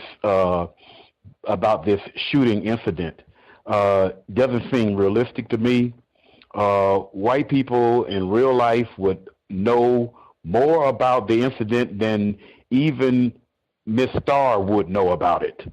from the rich, wealthy white students to their parents to the administrators at that school and the principal, of course, would know about it, more about it than what she knows about it, as far as they're concerned. I'm talking about in real time, realistically. And there's nothing that she would be able to do to persuade them away from that. White people have, if there is such thing as racism, white supremacy, I can't see what is coming out of this book to be any sort of reality. And therefore, with that in mind, they will be waiting for her to be involved into a fight with a wealthy, perceivably powerful part of a white family in the school itself, and on top of it, another non-white person jumping in on the incident, as far as they're concerned. And like someone said, also, and other white students won't be involved, also, to whereas it would be something like a riot or something of that sort, and just get 3 days. No way. No way. And I've been involved closely in the school system for a long time. In that particular, and a lot more worse things have happened for a lot lesser situations that are similar to that. Once again, white Jesus gets a pass in the setting. He literally almost doesn't have to say anything, and and for some reason, which I don't think is realistic, also he gets to sit right in on some of the most deepest racial, political exchanges, and he just can sit there and lot it all, and it just be ignored unless something nice to be said about him. As far as that, he really doesn't have to articulate anything other than saying maybe a sentence or a word, and then the report would be from the quote unquote girlfriend and everything is all right, from behind whatever that one word or one sentence that he said. First and foremost, a white male, once again, perceivably a part of a powerful entity called a white family, wouldn't even have to go to the house of a whole bunch of savage niggas and sit somewhere and to be picked over as far as their opinions of him. He can just pick her up somewhere from school and go to his private cottage somewhere and say and do whatever he would want, as far as realistically is concerned. But that's all I have to say about the book as well as this particular reading. Thank you. Appreciate that, retired firefighter. Did we miss anyone? Anybody dial in with a hand up that we've not heard from at all?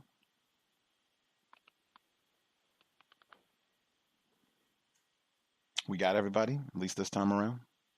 I had another comment, Gus, if I can. Your volume is very low, Rob in Wisconsin, if you could speak up. Can you hear me better now? That's better. Okay, just as everyone was talking, I glanced at the text. I told you I just got my hands on the text, and the cover is very suggestive. Black female on the cover in Daisy Duke shorts, and she's holding the sign, and the sign is basically covering everything else, so you just see a lot of legs, and then the word thug stands out, and the cover is white, and the black female is heavily melanated, and the cover is very suggestive. And the last comment that I wanted to make, the acronym Thug Life, to my recollection, the last letters in the acronym, the FE, doesn't stand for F everybody, but stands for eternity. So that would be the hate you give little infants for eternity. And thank you. Leave my line. appreciate that clarification. And I think that's important about the book cover as well. They don't have the same artwork on the covers for some of the books that are overseas. They look substantially different. Like it totally doesn't even look like the same book with the cover artwork. Like I can post it so you can see the difference in the covers. Did we miss anybody? Got everybody? Figures, can I make another comment, please? If you can be quick. Sure. I just looked at the cover, and she just said in the text that she had a long ponytail, and she wasn't gonna let her pull her ponytail. So it looks like she doesn't look like she had that type of hair on the cover. I mean, of course, it could be a perm.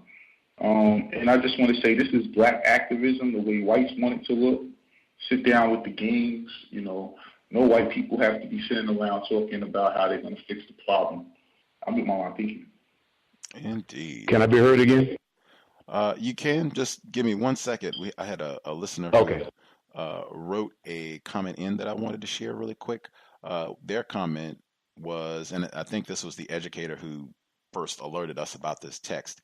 He says, as we get deeper into this book, I can really see why white people love this book. It's just never ending black pain and grief with black people to blame for the cause of their pain. I also noticed that the author has spent a great deal of time highlighting the history of many of the non-white characters in the book. We are almost through the book and we know all about Big Mav, Star, and Khalil, yet we know very little about Officer 115, Haley, and Chris. 115 is not even a main character, really. He is just spoken about. I think this book could have been more constructive if the author dug into the present and history of the white characters in a realistic way.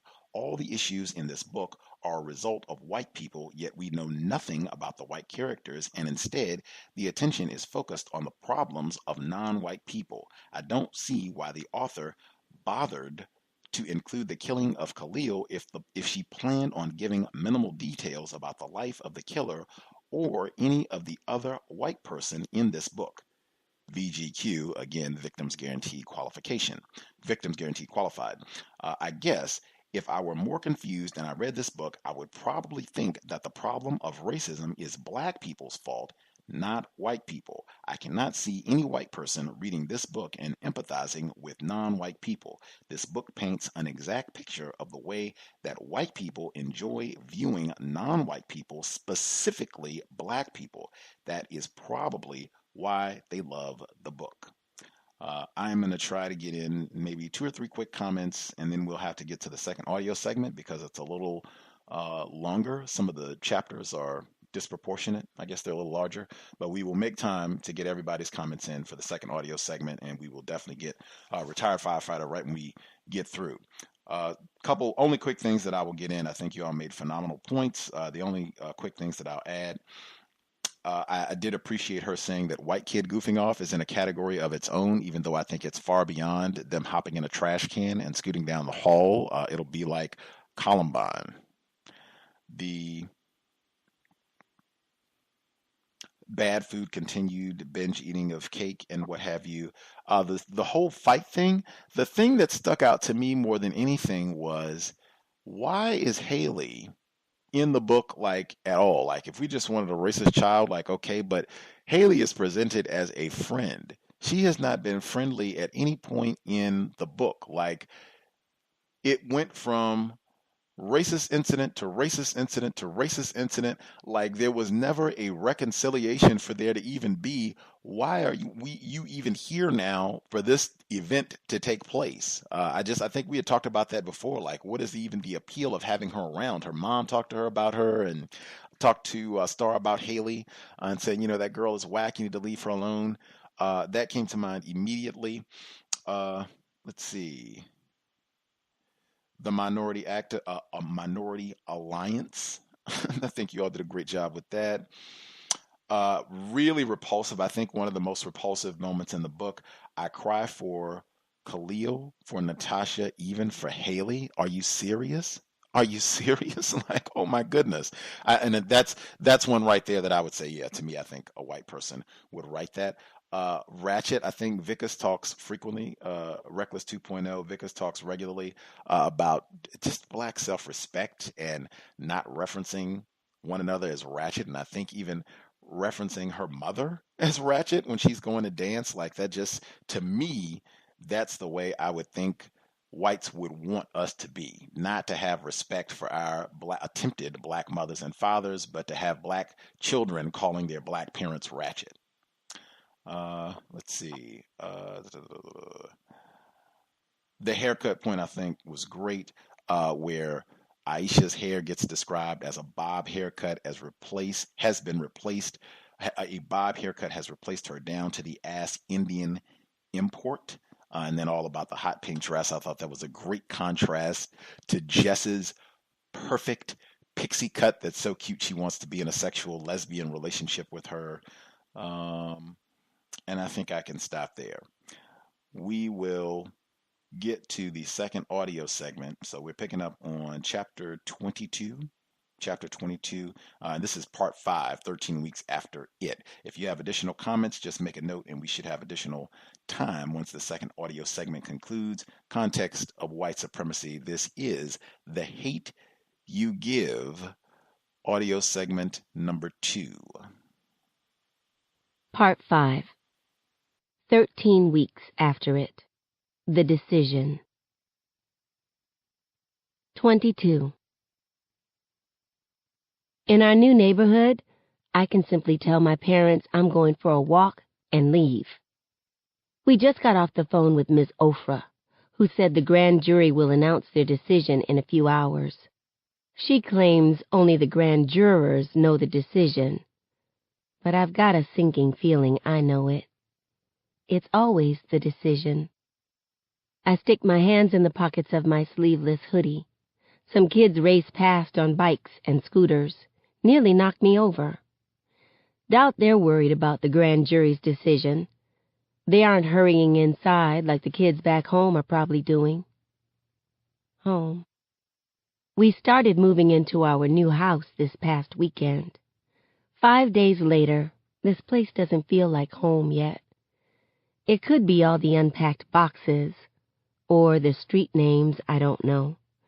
And it's almost too quiet. No 40-ounce in his creaky cart, or Mrs. Pearl hollering a greeting from across the street. I need normal. I text Chris. Less than 10 minutes later, he picks me up in his dad's Benz.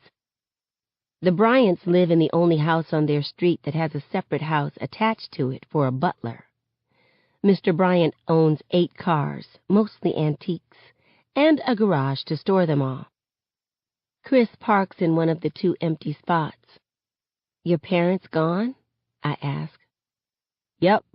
Date night at the country club. Most of Chris's house looks too fancy to live in.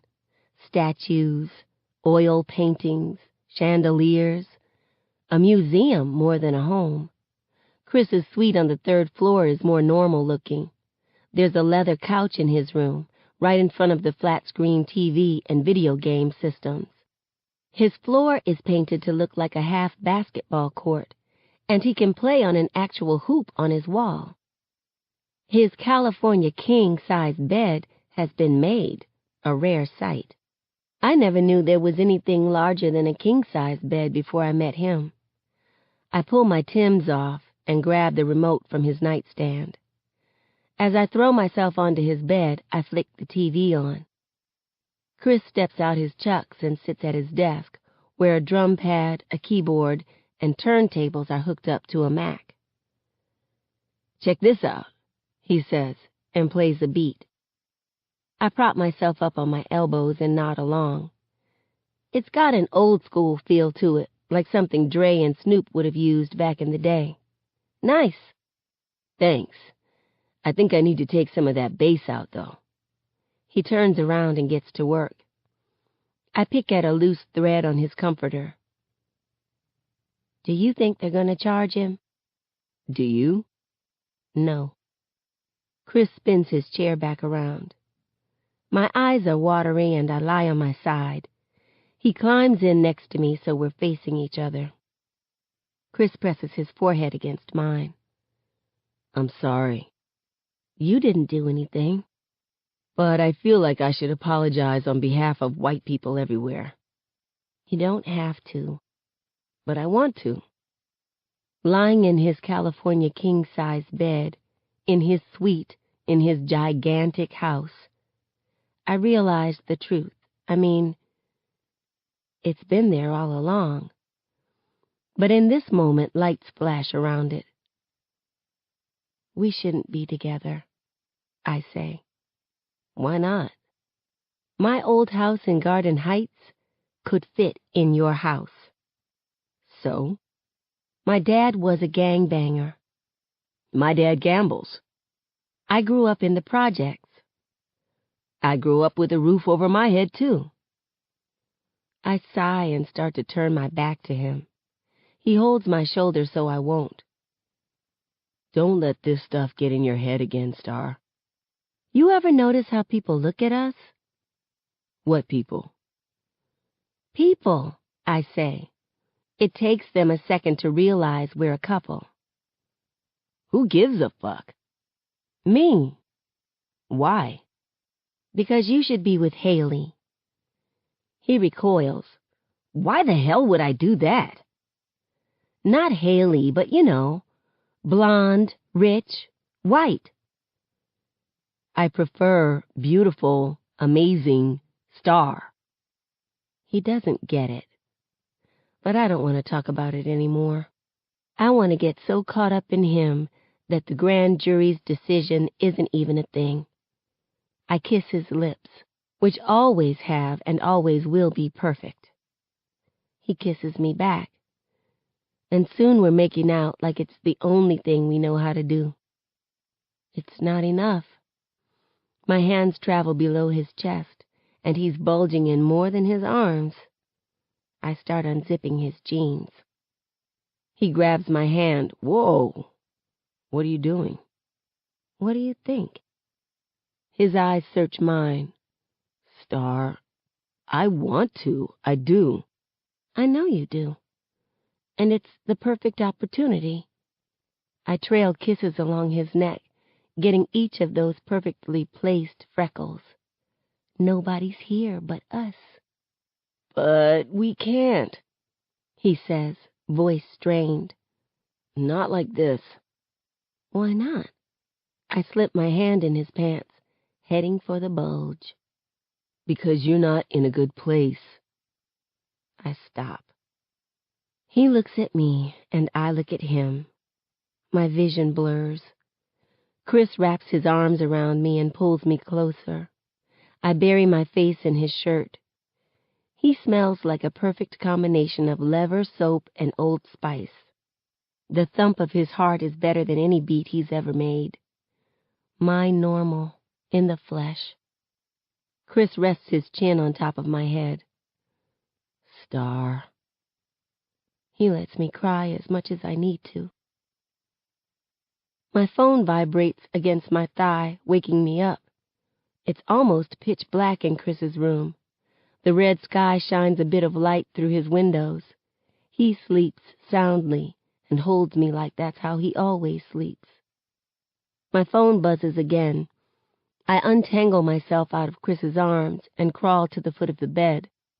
I fish my phone from my pocket. Seven's face lights up my screen. I try not to sound too groggy. Hello? Where the hell are you? Seven barks. Has the decision been announced? No, answer my question. Chris's house. Seven sucks his teeth. I don't even want to know. Is Devontae over there? No, why? Uncle Carlos said he walked out a while ago. Nobody's seen him since. My stomach clenches. What? Yeah. If you weren't fooling around with your boyfriend, you'd know that. You're really making me feel guilty right now? He sighs.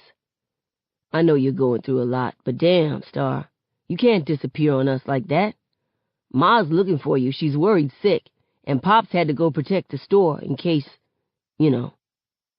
I crawl back to Chris and shake his shoulder. Come get us, I tell Seven. We'll help you look for Devontae. I send Mama a text to let her know where I am, where I'm going, and that I'm okay. I don't have the guts to call her. And have her go off on me? Nah, no thanks. 7 is talking on his phone when he pulls into the driveway. By the look on his face, somebody's got to be dead. I throw open the passenger door. What's wrong? Kenya, calm down, he says. What happened? 7 listens and looks more horrified by the second. Then he suddenly says, I'm on my way, and tosses the phone on the back seat. It's Devante. Whoa, wait. I'm holding the door and he's revving up his engine. What happened? I don't know. Chris, take Star home. And let you go to Garden Heights by yourself? But shoot, actions are louder. I climb in the passenger seat. I'm coming too, Chris says. I let my seat forward and he climbs in the back. Luckily or unluckily, 7 doesn't have time to argue. We pull off. 7 cuts the 45-minute drive to Garden Heights to 30. The entire drive, I plead with God to let Devante be okay. The sun's gone by the time we get off the freeway. I fight the urge to tell 7 to turn around. This is Chris's first time in my neighborhood. But I have to trust him. He wants me to let him in, and this is the most in he could get. At the Cedar Grove projects, there's graffiti on the walls and broken down cars in the courtyard. Under the Black Jesus mural at the clinic, grass grows up through the cracks in the sidewalk. Trash litters every curb we pass. 2 junkies argue loudly on a corner. There's lots of hoopties, cars that should have been in the junkyard a long time ago. The houses are old, small. Whatever Chris thinks doesn't come out his mouth. 7 parks in front of Aisha's house. The paint is peeling, and the windows have sheets in them instead of blinds and curtains. Aisha's pink BMW and King's gray one make an L shape on the yard. The grass is completely gone from years of them parking there. Gray cars fitted with rims sit in the driveway and along the street. 7 turns his ignition off. Kenya said they're all in the backyard. I should be good. Y'all stay here. Judging by those cars, for 1-7 there's about 50 King Lords. I don't care if King is pissed at me. I'm not letting my brother go in there alone. I'm coming with you. No. I said I'm coming. Star, I don't have time for... I fold my arms. Try and make me stay. He can't, and he won't. 7 sighs. Fine. Chris, stay here. Hell no, I'm not staying out here by myself. We all get out. Music echoes from the backyard along with random shouts and laughter. A pair of gray high tops dangle by their laces from the utility line in front of the house, telling everybody who can decipher the code that drugs are sold here. 7 takes the steps 2 at a time and throws the front door open. Kenya! Compared to the outside, the inside is 5-star hotel nice. They have a damn chandelier in the living room and brand new leather furniture. A flat-screen TV takes up a whole wall, and tropical fish swim around in a tank on another wall. The definition of hood rich. Kenya! 7 repeats, going down the hall. From the front door, I see the back door. A whole lot of King Lords dance with women in the backyard. King's in the middle, in a high-backed chair, his throne, puffing on a cigar. Aisha sits on the arm of the chair, holding a cup and moving her shoulders to the music. Thanks to the dark screen on the door, I can see outside, but chances are they can't see inside. Kenya peeks into the hall from one of the bedrooms. In here. Devante lies on the floor in the fetal position at the foot of a king-size bed. The plush white carpet is stained with his blood as it trickles from his nose and mouth. There's a towel beside him, but he's not doing anything with it. One of his eyes has a fresh bruise around it. He groans, clutching his side. 7 looks at Chris. Help me get him up. Chris has paled. Maybe we should call. Chris, man, come on. Chris inches over and the two of them sit Devante up against the bed. His nose is swollen and bruised, and his upper lip has a nasty cut. Chris passes him the towel. Dude, what happened? I walked into King's Fist, man. What you think happened? They jumped me. I couldn't stop them, Kenya says, all stuffed up sounding like she's been crying. I'm so sorry, Devante. This shit ain't your fault, Kenya, Devante says. Are you all right? She sniffs and wipes her nose on her arm. I'm okay. He only pushed me. 7's eyes flash. Who pushed you? She tried to stop them from beating my ass, Devante says. King got mad and pushed her out the... 7 marches to the door. I catch his arm and dig my feet into the carpet to keep him from moving, but he ends up pulling me with him. Kenya grabs his other arm. In this moment, he's our brother, not just mine or hers. 7, no, I say. He tries to pull away, but my grip and Kenya's grip are steel. You go out there and you're dead. His jaw is hard. His shoulders are tense. His narrowed eyes are set on the doorway.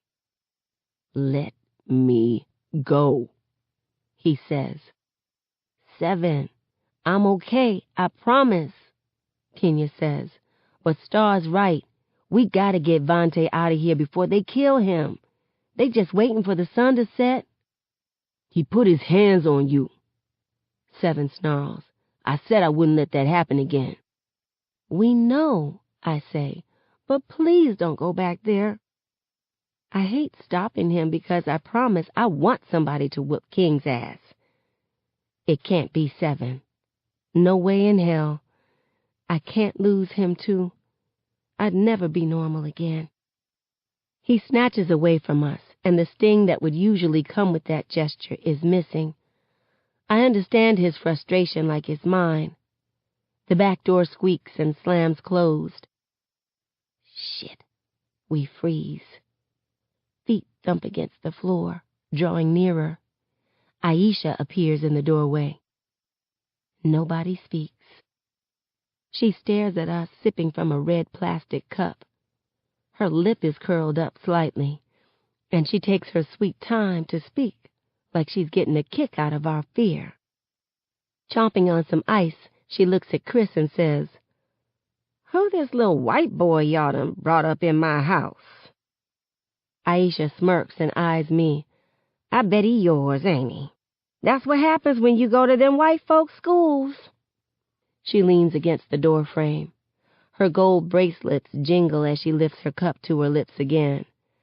I would have paid to see Maverick's face the day you brought this one home. Shit. I'm surprised 7 got a black girl. At his name, 7 snaps out his trance. Can you help us? Help you? She echoes with a laugh. What? With Devante? What I look like helping him? Mama.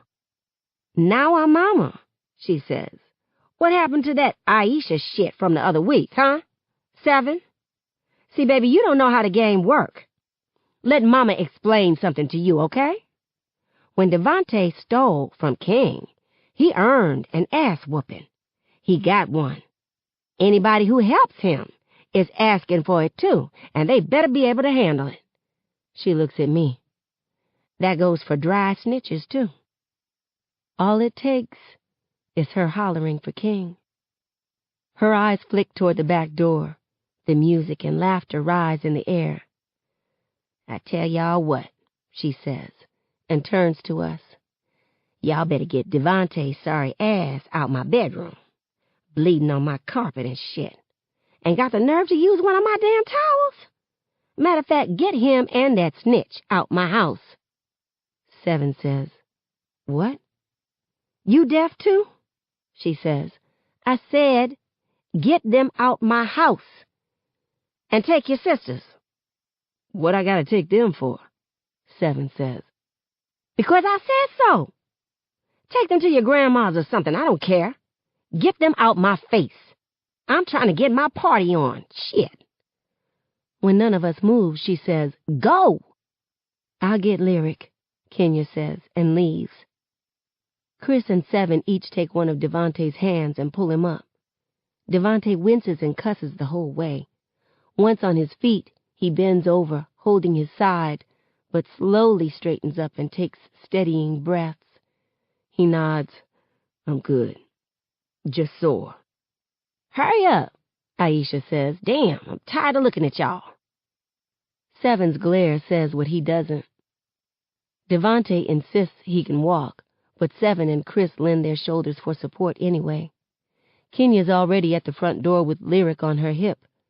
I hold the door open for all of them and look toward the backyard. Shit, King's rising off his throne. Aisha goes out the back door, and she's in his face before he can fully stand up. She grabs his shoulders and guides him back down, whispering in his ear.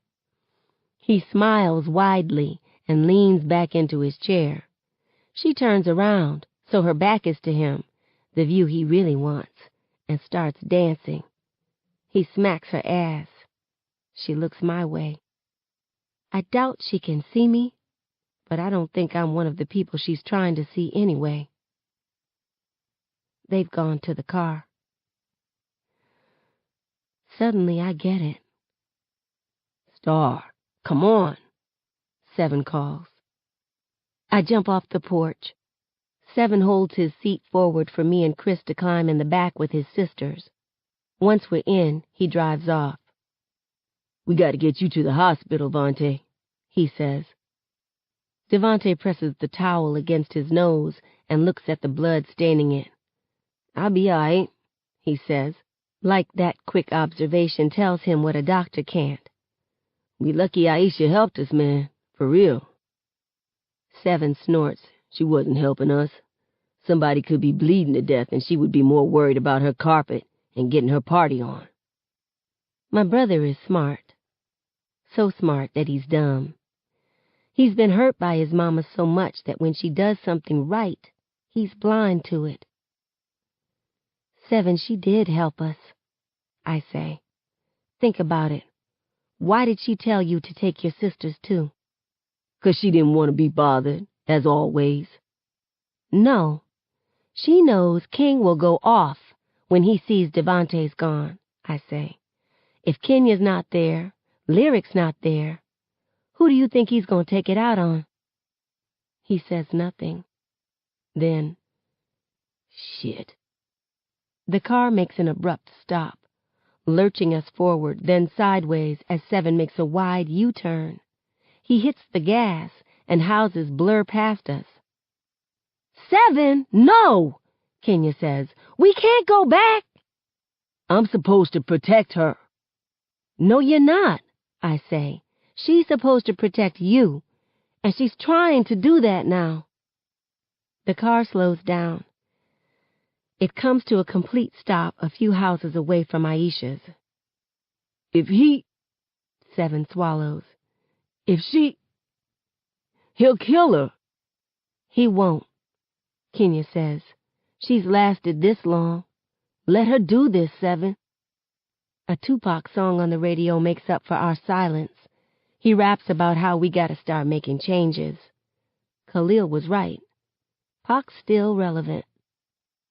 All right, Seven says, and he makes another U-turn. All right. The song fades off. This is the hottest station in the nation, Hot 105, the DJ says. If you're just tuning in, the grand jury has decided not to indict Officer Brian Cruz, Jr. in the death of Khalil Harris. Our thoughts and prayers are with the Harris family. Stay safe out there, y'all. 23. It's a quiet ride to Seven's grandma's house. I told the truth. I did everything I was supposed to do, and it wasn't fucking good enough. Khalil's death wasn't horrible enough to be considered a crime. But damn, what about his life? He was once a walking, talking human being. He had family. He had friends. He had dreams. None of it fucking mattered. He was just a thug who deserved to die. Car horns honk around us. Drivers shout the decision to the rest of the neighborhood. Some kids around my age stand on top of a car as they shout, "Justice for Khalil!" 7 maneuvers around it all and parks in his grandma's driveway. He's silent and unmoving at first. Suddenly he punches the steering wheel. "Fuck!" Devante shakes his head. "This some bullshit." "Fuck!" 7 croaks. He covers his eyes and rocks back and forth. "Fuck! Fuck! Fuck!" I want to cry too. Just can't. "I don't understand," Chris says. "He killed Khalil. He should go to prison." "They never do," Kenya mutters. 7 hastily wipes his face. "Fuck this. Star. Whatever you want to do, I'm down. You want to burn some shit up, we'll burn some shit up. Give the word." "Dude, are you crazy?" Chris says. 7 turns around.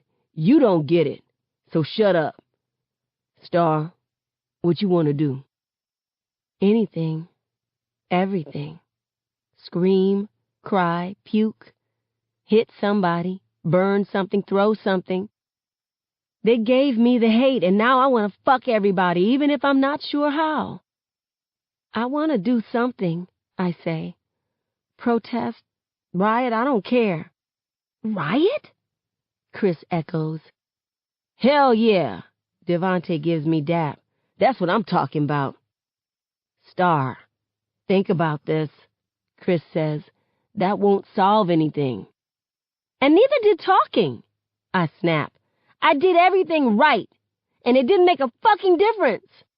I've gotten death threats, cops harassed my family, somebody shot into my house, all kinds of shit. And for what? Justice Khalil won't get? They don't give a fuck about us, so fine, I no longer give a fuck." "But, Chris, I don't need you to agree," I say, my throat tight. "Just try to understand how I feel, please." He closes and opens his mouth a couple of times. No response. 7 gets out and holds his seat forward. "Come on, Lyric. Kenya, you staying here or you coming with us?" "Staying," Kenya says, her eyes wet from earlier. "In case Mama shows up." 7 nods heavily. "Good idea. She'll need somebody." Lyric climbs off Kenya's lap and runs up the walkway. Kenya hesitates. She looks back at me. "I'm sorry, Star," she says. "This ain't right." She follows Lyric to the front door, and their grandma lets them inside. 7 returns to the driver's seat. "Chris, you want me to take you home?" "I'm staying." Chris nods, as if he's settling with himself. "Yeah, I'm staying." "You sure you up for this?" Devante asks. "It's gonna get wild out here." "I'm sure." He eyes me. "I want everyone to know that decision is bullshit." He puts his hand on the seat with his palm facing up. I put my hand on his. 7 cranks up the car and backs out the driveway. "Somebody check Twitter, find out where everything's going down." "I got you." Devante holds up his phone. "Folks headed to Magnolia. That's where a lot of shit happened last." He winces and grabs his side. "Are you up for this, Vontae?" Chris asks. Devante straightens up. "Yeah. I got beat worse than this when I got initiated." "How'd they get you anyway?"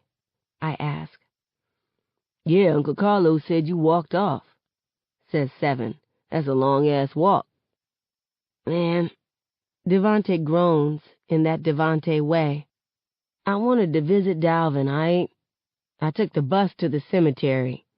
I hate that he by himself in the garden.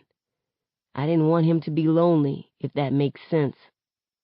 I try not to think about Khalil being alone in Garden Heights, now that Miss Rosalie and Cameron are going to New York with Miss Tammy, and I'm leaving too. It makes sense. Devante presses the towel against his nose and lip. The bleeding slacked up. Before I could catch the bus back, King's boy snatched me up. I thought I'd be dead by now, for real. Well, I'm glad you're not, Chris says. Gives me more time to beat you in Madden. Devante smirks. You a crazy-ass white boy if you think that's gonna happen. Cars are up and down Magnolia like it's a Saturday morning and the dope boys are showing off. Music blasts, horns blare, people hang out car windows, stand on the hoods. The sidewalks are packed. It's hazy out, and flames lick the sky in the distance. I tell Seven to park at Just Us for Justice. The windows are boarded up, and Black Owned is spray-painted across them. Ms. Ophir said they would be leading protests around the city if the grand jury didn't indict. We head down the sidewalk, just walking with no particular place to go. It's more crowded than I realized. About half the neighborhood is out here. I throw my hoodie over my hair and keep my head down. No matter what that grand jury decided, I'm still Star, who was with Khalil, and I don't want to be seen tonight. Just heard. A couple of folks glance at Chris with that, "What the hell is this white boy doing out here?" look. He stuffs his hands in his pockets. "Guess I'm noticeable, huh?" he says. "You sure you want to be out here?" I ask. "This is kind of how it is for you and Seven at Williamson, right?" "A lot like that," Seven says. "Then I can deal." The crowds are too thick. We climb on top of a bus stop bench to get a better view of everything going on. King lords in gray bandanas and garden disciples in green bandanas stand on a police car in the middle of the street chanting, "Justice for Khalil!" People gathered around the car record the scene with their phones and throw rocks at the windows. "Fuck that cop, bruh," a guy says, gripping a baseball bat. "Killed him over nothing." He slams the bat into the driver's side window, shattering the glass. It's on. The King Lords and GDs stomp out the front window. Then somebody yells, "Flip that motherfucker!" The gangbangers jump off. People line up on one side of the car. I stare at the lights on the top, remembering the ones that flashed behind me and Khalil, and watch them disappear as they flip the car onto its back. Someone shouts, "Watch out!" A Molotov cocktail sails toward the car. Then, whoof! It bursts into flames. The crowd cheers. People say misery loves company, but I think it's like that with anger, too. I'm not the only one pissed. Everyone around me is. They didn't have to be sitting in the passenger seat when it happened. My anger is theirs, and theirs is mine. A car stereo loudly plays a record-scratching sound. Then Ice Cube says, "Fuck the police. Coming straight from the underground. A young nigga got it bad 'cause I'm brown." You'd think it was a concert the way people react, rapping along and jumping to the beat. Devante and Seven yell out the lyrics. Chris nods along and mumbles the words. He goes silent every time Cube says nigga, as he should. When that hook hits, a collective "Fuck the police!" thunders off Magnolia Avenue, probably loud enough to reach the heavens. I yell it out, too. Part of me is like, what about Uncle Carlos the cop? But this isn't about him or his co-workers who do their jobs right. This is about 115, those detectives with their bullshit questions, and those cops who made Daddy lie on the ground. Fuck them. Glass shatters. I stop rapping. A block away, people throw rocks and garbage cans at the windows of the McDonald's and the drugstore next to it. One time, I had a really bad asthma attack that put me in the emergency room. My parents and I didn't leave the hospital until like 3 in the morning, and we were starving by then. Mama and I grabbed hamburgers at that McDonald's and ate while Daddy got my prescription from the pharmacy. The glass doors at the drugstore shatter completely. People rush in and eventually come back out with arms full of stuff. "Stop!" I yell, and others say the same, but looters continue to run in. A glow of orange bursts inside, and all those people rush out. "Holy shit," Chris says. In no time, the building is in flames. "Hell yeah," says Devante. "Burn that bitch down!" I remember the look on Daddy's face the day Mr. Wyatt handed him the keys to the grocery store. Mr. Rubin and all those pictures on his walls, showing years and years of a legacy he's built. Ms. Yvette walking into her shop every morning, yawning, even pain in the ass Mr. Lewis with his top-of-the-line haircuts. Glass shatters at the pawn shop on the next block, then at the beauty supply store near it. Flames pour out both and people cheer. A new battle cry starts up. The roof, the roof, the roof is on fire. We don't need no water, let that motherfucker burn. I'm just as pissed as anybody, but this isn't it. Not for me. Devante's right there with them, yelling out the new chant. I backhand his arm. "What?" he says. Chris nudges my side. "Guys." A few blocks away, a line of cops in riot gear marched down the street, followed closely by 2 tanks with bright lights. "This is not a peaceful assembly," an officer on a loudspeaker says. "Disperse now or you will be subject to arrest." The original battle cry starts up again. "Fuck the police! Fuck the police!" People hurl rocks and glass bottles at the cops.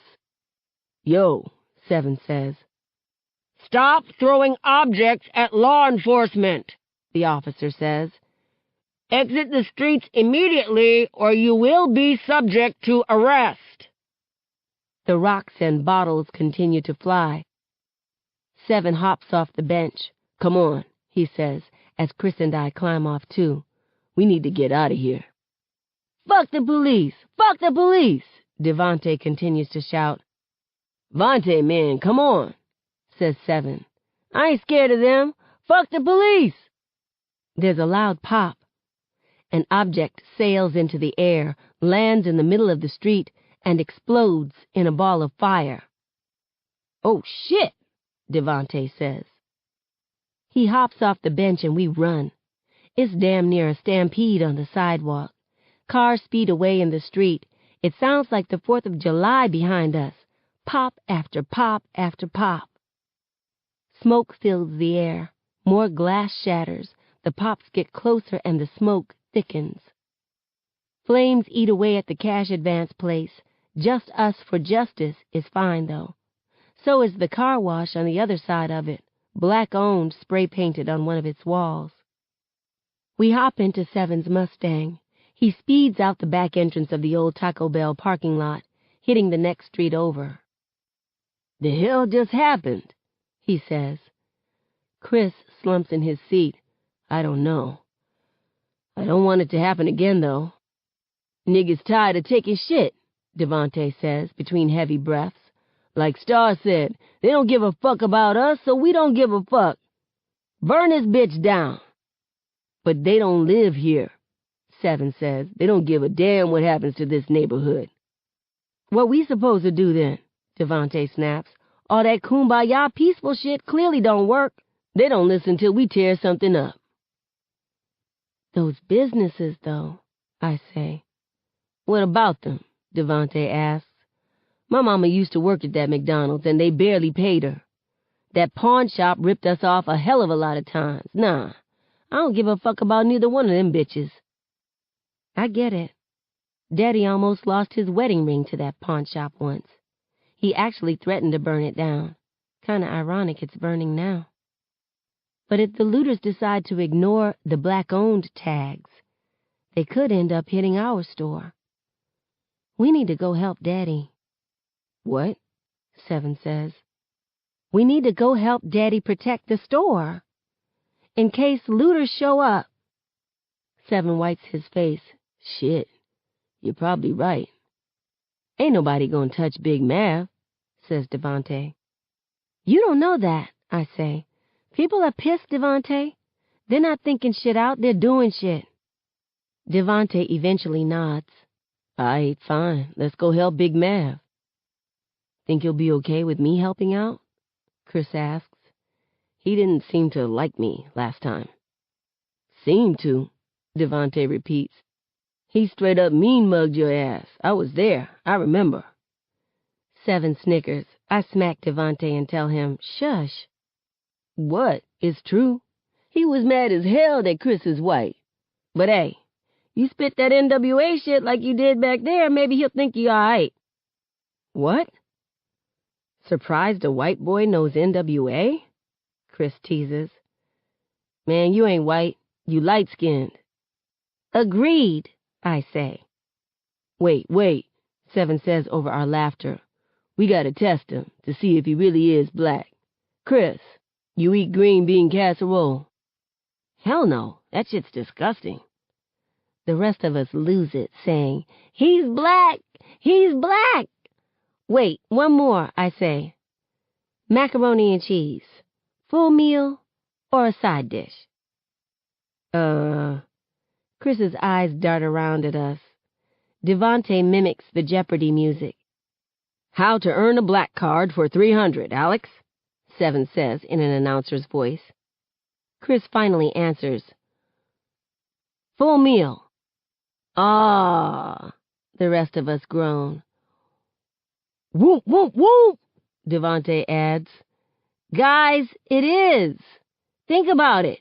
You get protein, calcium. Protein is meat, Devontae says, not no damn cheese. I wish somebody would give me some macaroni, calling it a meal.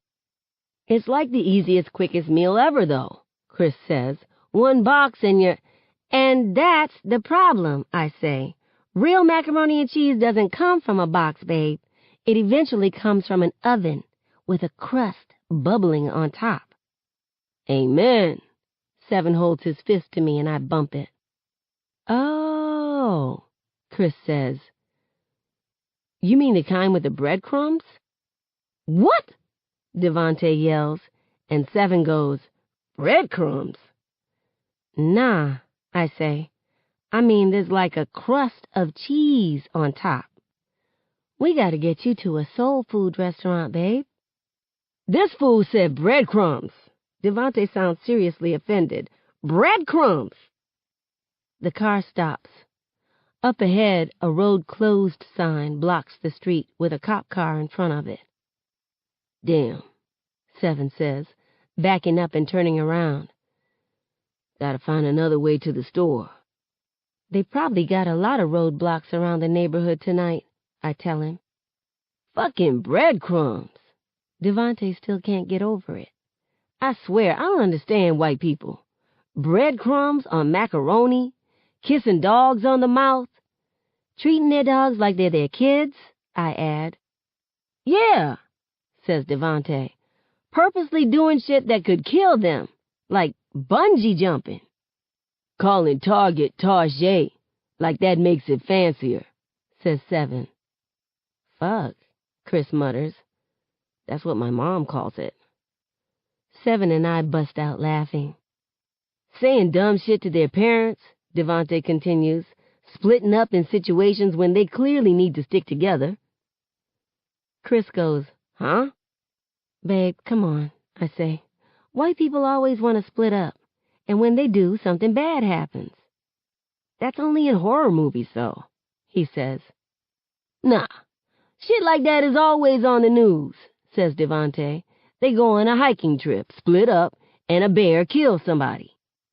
Car breaks down, they split up to find help, and a serial killer murders somebody, Seven adds. Like, have y'all ever heard that there's power in numbers? Devontae asks. For real, though. Okay, fine, Chris says. Since you guys want to go there with white people, can I ask a question about black people? Cue the record scratching. No lie, all three of us turn and look at him, including Seven. The car veers off to the side of the road, scraping against the curb. Seven cusses and gets it back on the street. I mean, it's only fair, Chris mumbles. Guys, he's right, I say. He should be able to ask. Fine, says Seven. Go ahead, Chris. Okay. Why do some black people give their kids odd names? I mean, look at you guys' names. They're not normal. My name normal, Devante says, all puffed up sounding. I don't know what you're talking about. Man, you named after a dude from Jodeci, Seven says. And you named after a number. What's your middle name? 8? Anyway, Chris, Seven says, Devante's got a point.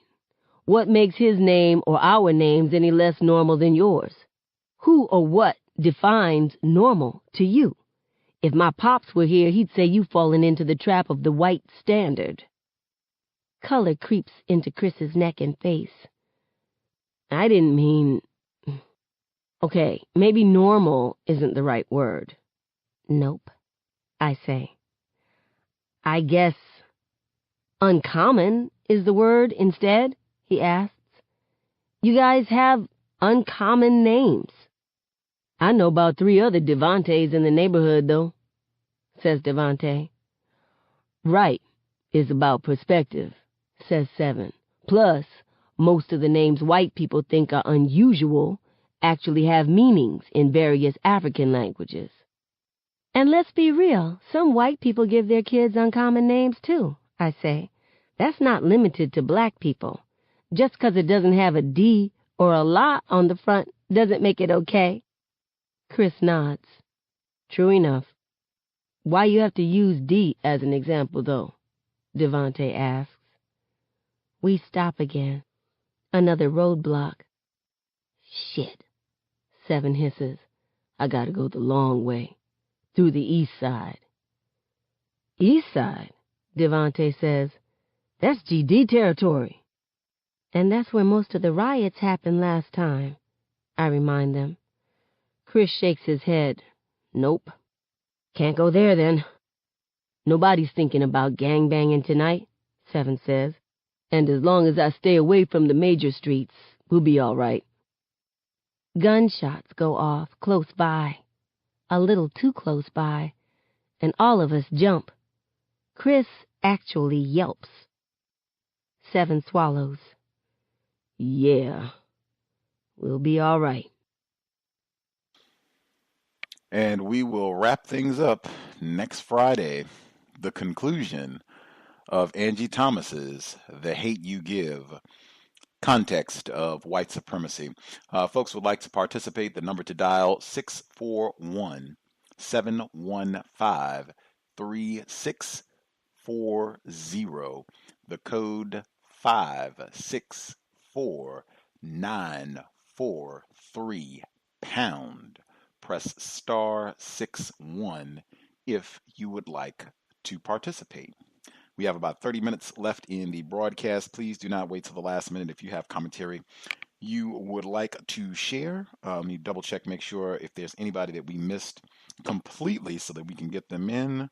Anybody that we have not been able to hear from at all, anybody that we missed completely have commentary that they wanted to share. Looking to see anybody we missed completely. Not seeing anybody that we missed totally. If not, I'll go ahead and start with retired firefighter. I know you had a final comment that you wanted to get in. Thanks so much for your patience. If you want to start things off, proceed. Oh yes, in the last report, the whole idea about the meeting with gangs. Well, like I said, this is a part of the book that actually, although I understand it's a fictitious book, but I would assume that the writer or writers were basing it on some sort of realism, and it doesn't appear to be that way in this book, with the idea of any productivity into meeting with quote-unquote gangs, although there was some valiant attempts Black Panther Party in the Los Angeles chapter, as well as with Fred Hampton in the Illinois chapter, who made those attempts. And we know what's going on probably as we're speaking right now in Los Angeles as well as in Chicago.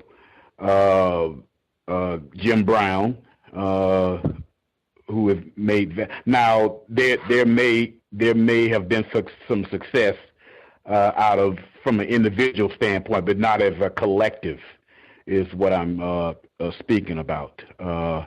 That's what I had to say with dealing with the last report. But with this present report that just got finished, the whole idea of having a white person in close proximity in the middle of a quote-unquote riot/rebellion. I have been involved from a job standpoint, involved with at least 3 rebellions down in South Florida. And as far as, and everybody just about probably on this line have also have studied or viewed the different things that was going on in the quote unquote LA riots, where they were snatching white people out of cars. They wasn't asking them anything at all. They were snatching them out of cars and beating the crap out of them. And down here in South Florida, they were actually killing white people, or people who at least looked like they were white, as far as they're concerned. So that's not going to happen with Chris in the car.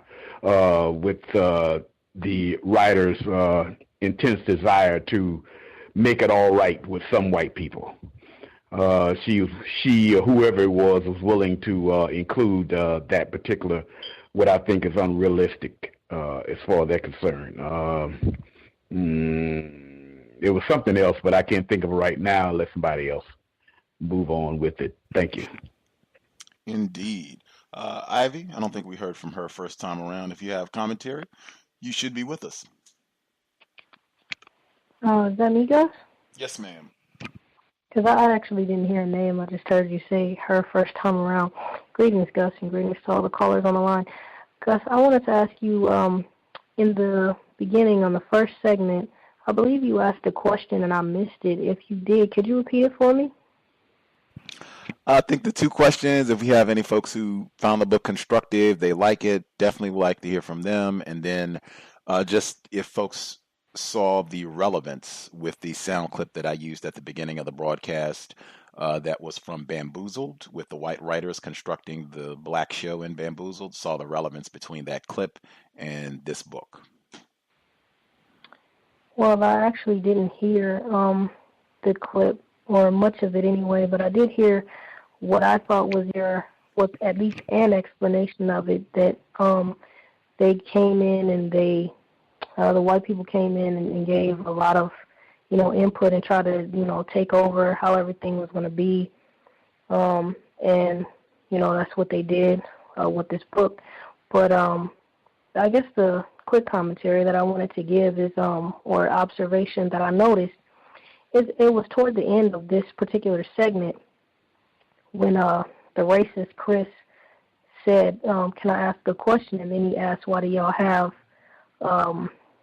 abnormal names or something to that effect? And what struck me was how they tried to make him innocent in practicing racism, where he just politely asked, could I ask a question? And just asked it in saying, may I ask the question? He asked that very humbly. He said that part very humbly and very innocently. In my view, to downplay him practicing racism, and to also support this notion that when white people are practicing racism, they have no idea what they're doing, and that they don't mean to offend, and they don't mean to insult, and all these things, which is exactly what they mean to do. But they play this innocent role, like, may I please ask a question, and just kind of do it the way they had Chris do it in order to confuse the victims. And so that's one thing that stuck out to me. And thanks, everybody, for listening. Thanks, Gus. I'll mute my line.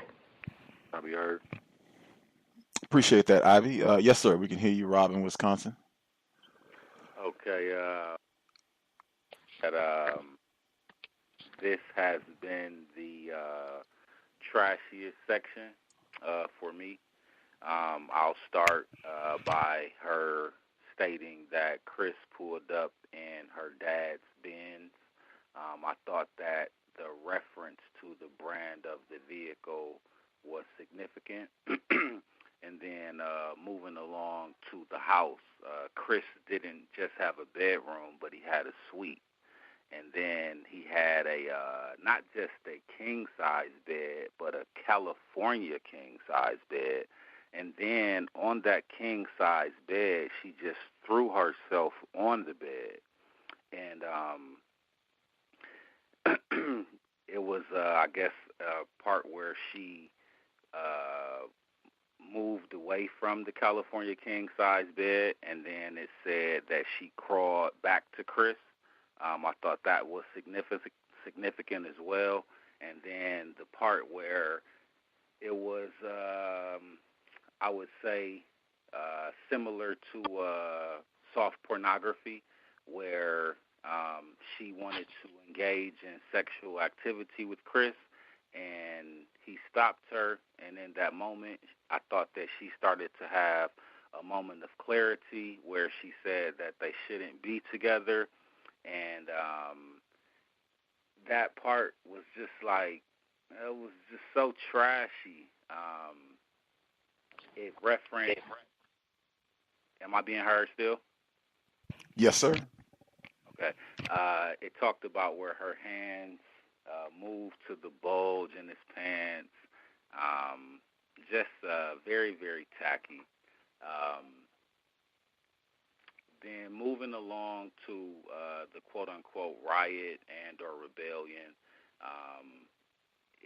she felt in that moment where all of this chaos was going on, Stark felt bad for Chris, saying that she wanted to turn around because she didn't want him to see her neighborhood, and then she went on a long rant about how the neighborhood was just as poor as it was. Another note that I have, and this is maybe out of order a little bit, but it said that King rises off his throne, and then Aisha turned his back to him, and that's the view that he really wanted to see. And then the part about throwing a Molotov cocktail and then the crowd cheered, to me that translated to chicken and watermelon. And it was a part where they referenced Officer 115, and it talked about, instead of talking about the systemic problem within the police department within the United States, it talked about bad apples. And then what I'll end with is the NWA reference, where they're in the midst of this chaos and, you know, they chanting F the police and all of that. And to me, that translated to bring the niggas with the banjos. And I mute my line. Thanks for taking the call.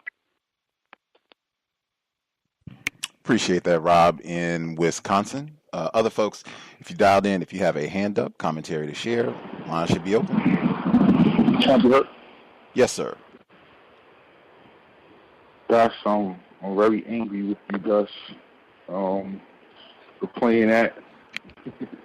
And I'm angry at myself. My heart is mad at my brain for listening to it. And I'm mad at all the callers for experiencing that life-changing reading with me. That was like I remember where I was when Michael Jackson died and where OJ got off. I'm going to always remember everything about this reading because that was how bad it was. It was terrible. And, man, I'm going to start off by saying this. The guy who, one of the gentlemen who called in earlier, you know, I was thinking about what he said, they never mention this guy's name, 115. It's like they dehumanize him. You know, sort of like people in a prison slave plantations, where they just give them a number to dehumanize them. The number replaces their name. You know, it's like it takes them out of society. But that just took him right out this book. He's not in it. He's just 115. All you know about him is just what his father said, and it's just like in real life. I mean, when all you know about Darren Wilson was whatever interviews family members gave and his co-workers. I mean, you didn't get any real information from him or anything. When this white boy apologizes for white people, and Chris gets he gets a real taste of the hood life. You know, he lives the Bel Air life. He got a taste of West Philly. You know, she jumps in the car and he jumps in the car. You know, I'm going with you. You know, he gets out the car, he gets out the car. You're not leaving me here. It's just so unrealistic. Now, he gets into a fight at the school with all these white people trying to protect his sister. But here he's in a situation where he's with his sister, who he knows King is after, and he's going to let her get out the car and go in King's house. I mean, it's just terrible to me. It's the writing, it's just the concept. It doesn't sound like someone who lived this would write this at all. It sounds like exactly what white people would think about us. You know, I don't know, man. I don't know how many people could stop me from trying to protect my mother, but a pop song plays, and it's all about change, and the whole mood of the beast change. So he soothes him, and he's able to think rational because he heard this Tupac song. And I don't know how many people at 16 in high school know the lyrics to F the Police, word for word. Know all these old Tupac songs. I mean, my kids are like, why are you listening to that old music? They treat me like I treated my mother. I mean, it's just so unrealistic to me, and we don't live by this music. We don't live by all this food. The whole talk about the macaroni and cheese, and he eats it out the box. And, you know, like, it's just tacky to me. I'll mute my line. Thank you, guys. Other folks that we have not heard from at all, if you have commentary on the second audio, feel free.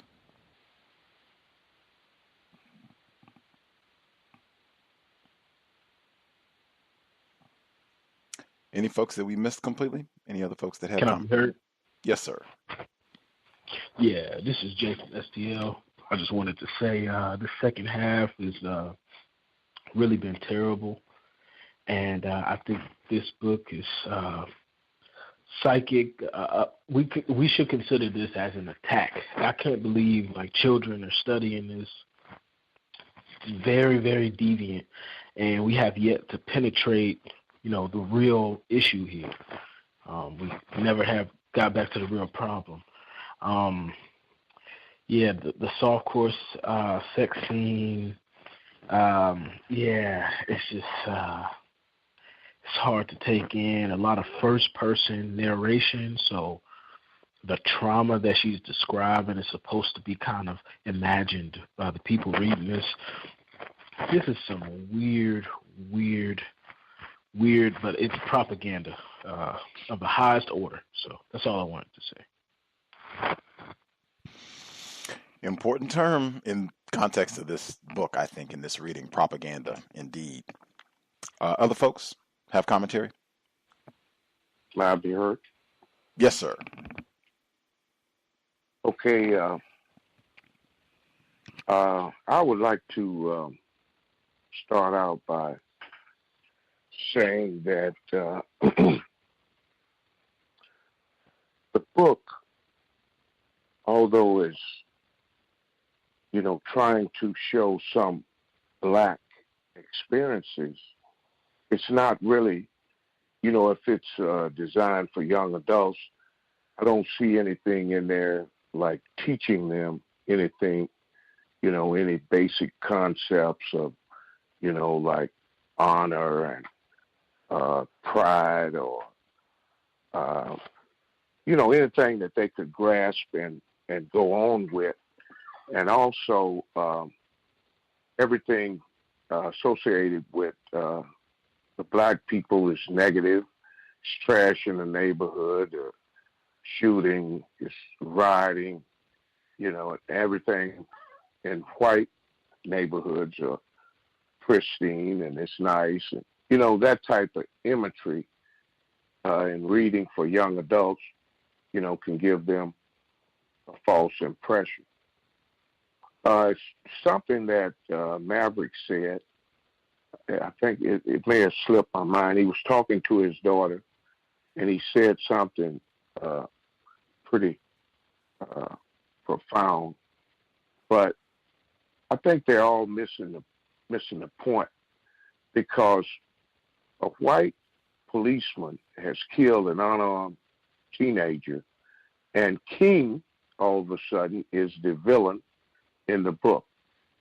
So I think that even young people can kind of pick this up. It's kind of off track.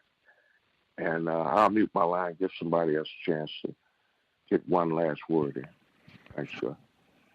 Indeed. Even something as important about the names of that. We don't really have a consistent naming for the race soldier. It's just 115 King. The significance, King. Other folks that we have not heard from at all, if you have commentary.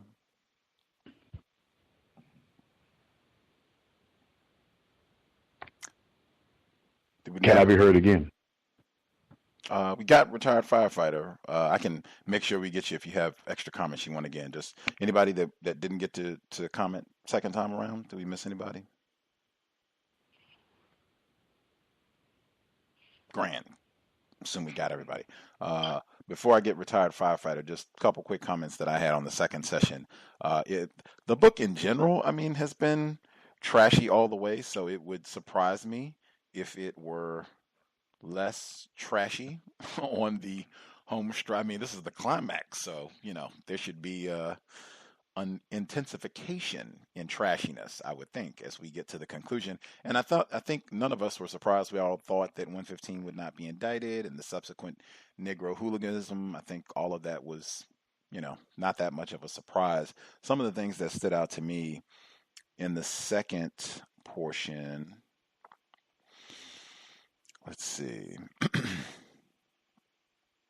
The portion, in fact, before I even get to some of the things that I highlighted, I have the ebook of this text, which is the case, often when we read.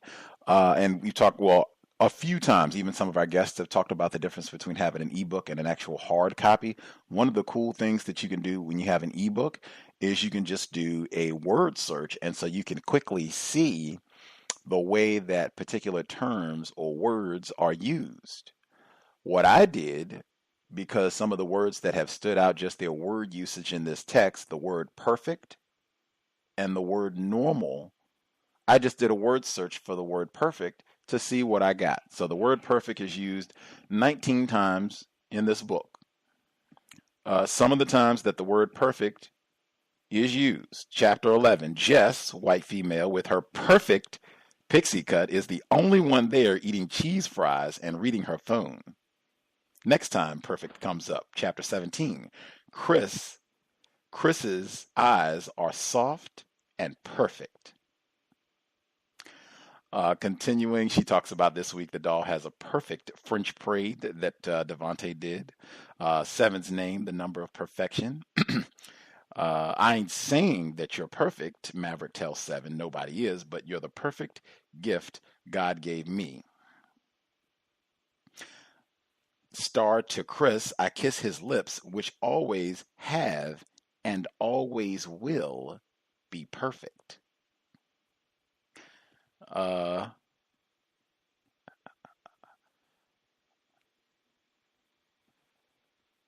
Next, perfect, just a few paragraphs down. His eyes search mine. Star, I want to, I do, I know you do, and it's the perfect opportunity. I could stop right there, but I think you get the gist. The word normal also is fascinating if we had more time, but just the numbers of time. In fact, that was the first thing that I highlighted in chapter 22. She says, I need normal. I text Chris. And that is not the first time in this text that normal and Chris are equated. Normal and whiteness. In fact, when the whole name situation came up at the end of the chapter, I was like, my goodness, how many times has she said Chris, white boy, is normal? Why is it strange that he thinks these black names, Devontae, are not normal? They're not white sounding names. Well, I mean, it's almost sounded hypocritical to me. Next, oh my God, there were so many moments where I could just vomit during this portion that very much sounded like something that a racist would write. Chris's apology on behalf of white people everywhere. Are you serious? Like, oh my God. Vomit moment number one. Continuing. When they're talking about Star and Chris, when she says we shouldn't be together, I didn't even view that as a momentary instant of clarity for her, because she wasn't saying we shouldn't be together because of the system of white supremacy or I think you're racist. It was we shouldn't be together because you have a lot of money and I don't. It almost sounded like it's not race, it's a class thing, it's a money thing. That's not the issue at all. That he has a lot of money. The issue is racism, white supremacy. But she's not, getting that at all. And I mean, that brief, even so-called moment of clarity disappears quickly. I also just found it super degrading that this transition from all of the you don't have Chris and Star when they're together and they're having their wonderful night at IHOP and the soft porn moment there in the limo. Like, it doesn't get interrupted by white trashiness. That happens all the time in this book when black people are together having fun, when they're watching the basketball game and the house gets shot up. They're at the funeral and the gangsters come in. Like, every time, like, the black people are together, there's some interruption and niggerism has to break out, and black people are fighting and just being tacky and trashy every single time. That does not happen when Star is with whites. I think just that alone gives a devastating depiction of black people and white, and just how you think about it. It could lead one to think the safe place to be is with whites. Some of the other things that I highlighted quickly. Oh, the word normal, I highlighted again. The thump of his heart is better than any beat he's ever made. My normal in the flesh. White flesh. I mean, in my view, these are crushing. These are the types of things, because nobody said any of these things. I think you would need the text, right, to be going through to highlight these sort of things.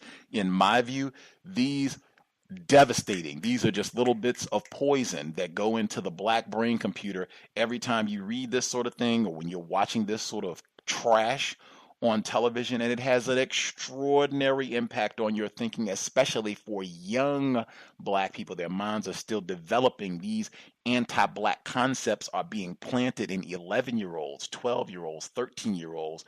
That can have a lifetime of damage in how you think about black people and how you think about whites. Perfect Jess and her pixie cut. Anything else I want to make sure I get in?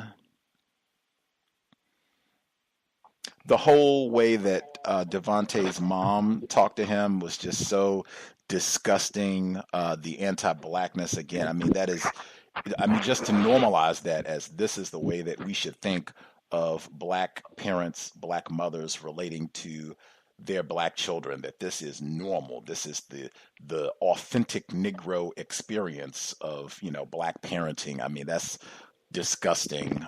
And even in the instances where that is the case, that's because of racist man, racist woman, racist child, but that's not picked out at all. The last thing I'll get in, the green bean casserole. There were many other things. I thought that was so repulsive. That was vomit moment, like number 5082 for the text, when the riot scene was basically niggers out in the street chanting rap lyrics. The roof. I mean, oh my God! Like that's what I said. White people sitting down at a table and just recounting Negro cultural references as they edited and or outright wrote this book. I'll stop there. Do we have anybody final comments they wanted to get in? Can I be heard? Yes, sir. Yes, quickly. Just I guess doing again, as people refer to the soft porn scene. I guess Star asked Chris, "Hey, do you think I guess will the police or the enforcement official will he be convicted?" And she asked him, "Does he think so?" And he did not answer. He just deflected and just asked her the question. Like he didn't even bother to try to answer the question. And I was going to mention about the food too. Like they're trying to, I guess, give this guy a quote unquote like black pass, and he's light skinned, and the macaroni and cheese, and it was really pathetic. Thank you. Can I be heard? Yes, sir, retired firefighter. Yes, I don't understand. It's a classical cliche that white people truly understand. It confuses black people, non-white people, especially black people, in a way that it would make that non-white black person think that white people are all right, or this particular white person is all right. And it's the biggest lie in the world. But white people truly understand it, especially the more refined people, such as this character that is called Chris. I would reiterate, from the standpoint of formerly being a firefighter and being on riots, being involved in riots, the whole idea that was depicted in the readings is unrealistic as far as fires are concerned. Most businesses have a common roof, and I may be crazy enough to set a fire somewhere in a building, and it was spread to that building where the non-white black person has a business. We all know what took place in the Philadelphia incident, the move incident. Although this was a residential area, the fire was created by law enforcement, as we know, and it ended up burning down a whole city block where non-white people stay at. And the same thing happens in the business district, quote unquote. As I mentioned, most businesses have a common roof, and it's not going to stop burning for the most part during a riot. The fire department will not go to the fire because of the idea they will be shot at from that standpoint. But although a lot of the white coworkers that was with me and around me, they had guns. But they're not supposed to have guns. But all of them had guns as far as they're concerned. But just all in all, unrealistic from that standpoint. And yes, I understand the whole situation with Chris is nauseating, and I think whoever wrote this, they did that on purpose. Oh yeah, one more thing: tanks do not come at the immediate opening of a rebellion. It takes a while for the governor of that state to allocate the National Guard to move in. It takes something like 48 hours for that to take place. It made it seem like in this particular instance that they were there right at the beginning of the rebellion. And that's all I have to say. Thank you. Nadir? Yes, ma'am. I just want to say to Mr. Demery, I hope that your wife is recovering well, and I wish you both the best. And I had two quick questions for you guys, if I may. The first one is, do you think that it's possible that I believe it will start with Chris saying that we shouldn't be together because because you have more money than me or something like that. That she could have possibly been saying that I am unworthy of you, and so so that was that worship moment again of just the propaganda of worshiping white people. It could have been.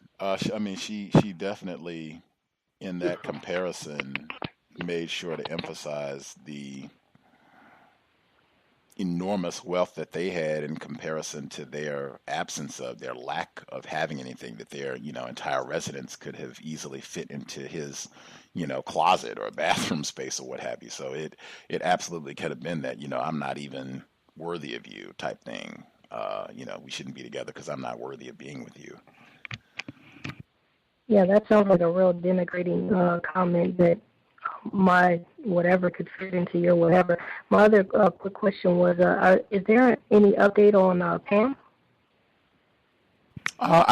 She has not emailed me. Like, she just give me an email update, from time to time, just, trying to deal with getting back healthy and taking care of herself. I have not heard from her in a few weeks, and just try to call and leave voice messages to let her know that, we are thinking about her, concerned about her, but no, I have not been able to directly communicate with her. Okay, thank you, and Pam, we miss you, and we wish you the best, and that's all I had on my line. Thanks, Gus. Indeed, here. Love, concern for Pam. Do we have a final comment where a person can take 30 seconds or less? I do. Yes, sir, Rob in Wisconsin. The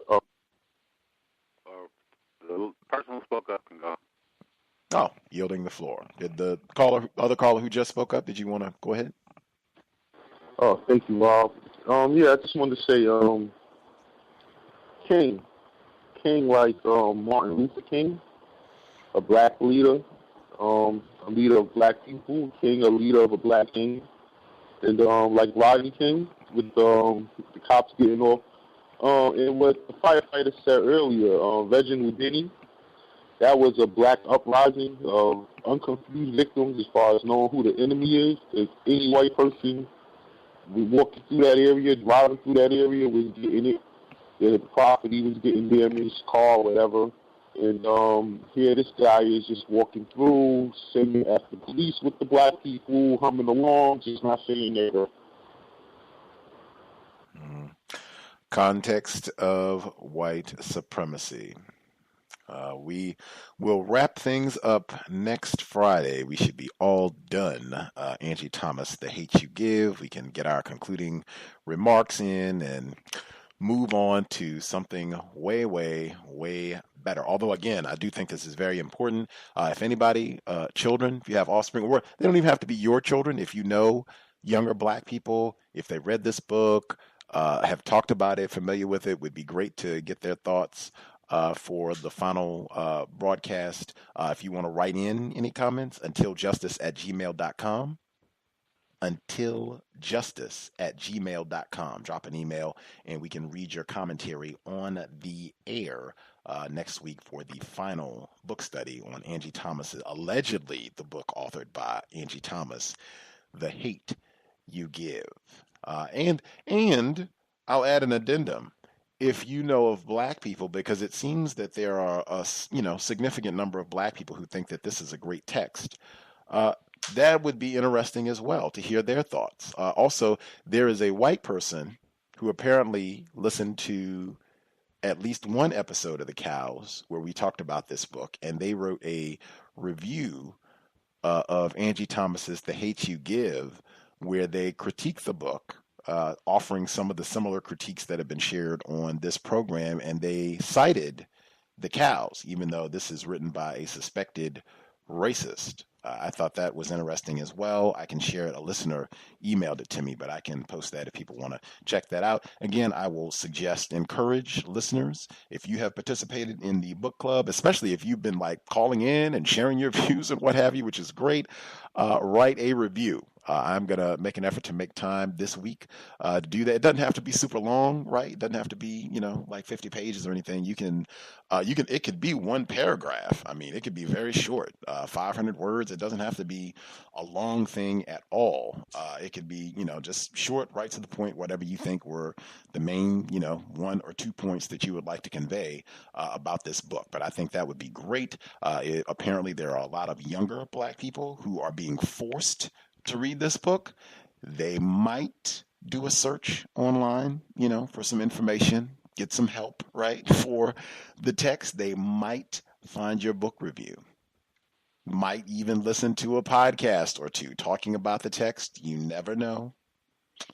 Let's write something. Could be short. And if you write a review and email it to me, I will post it on my blog.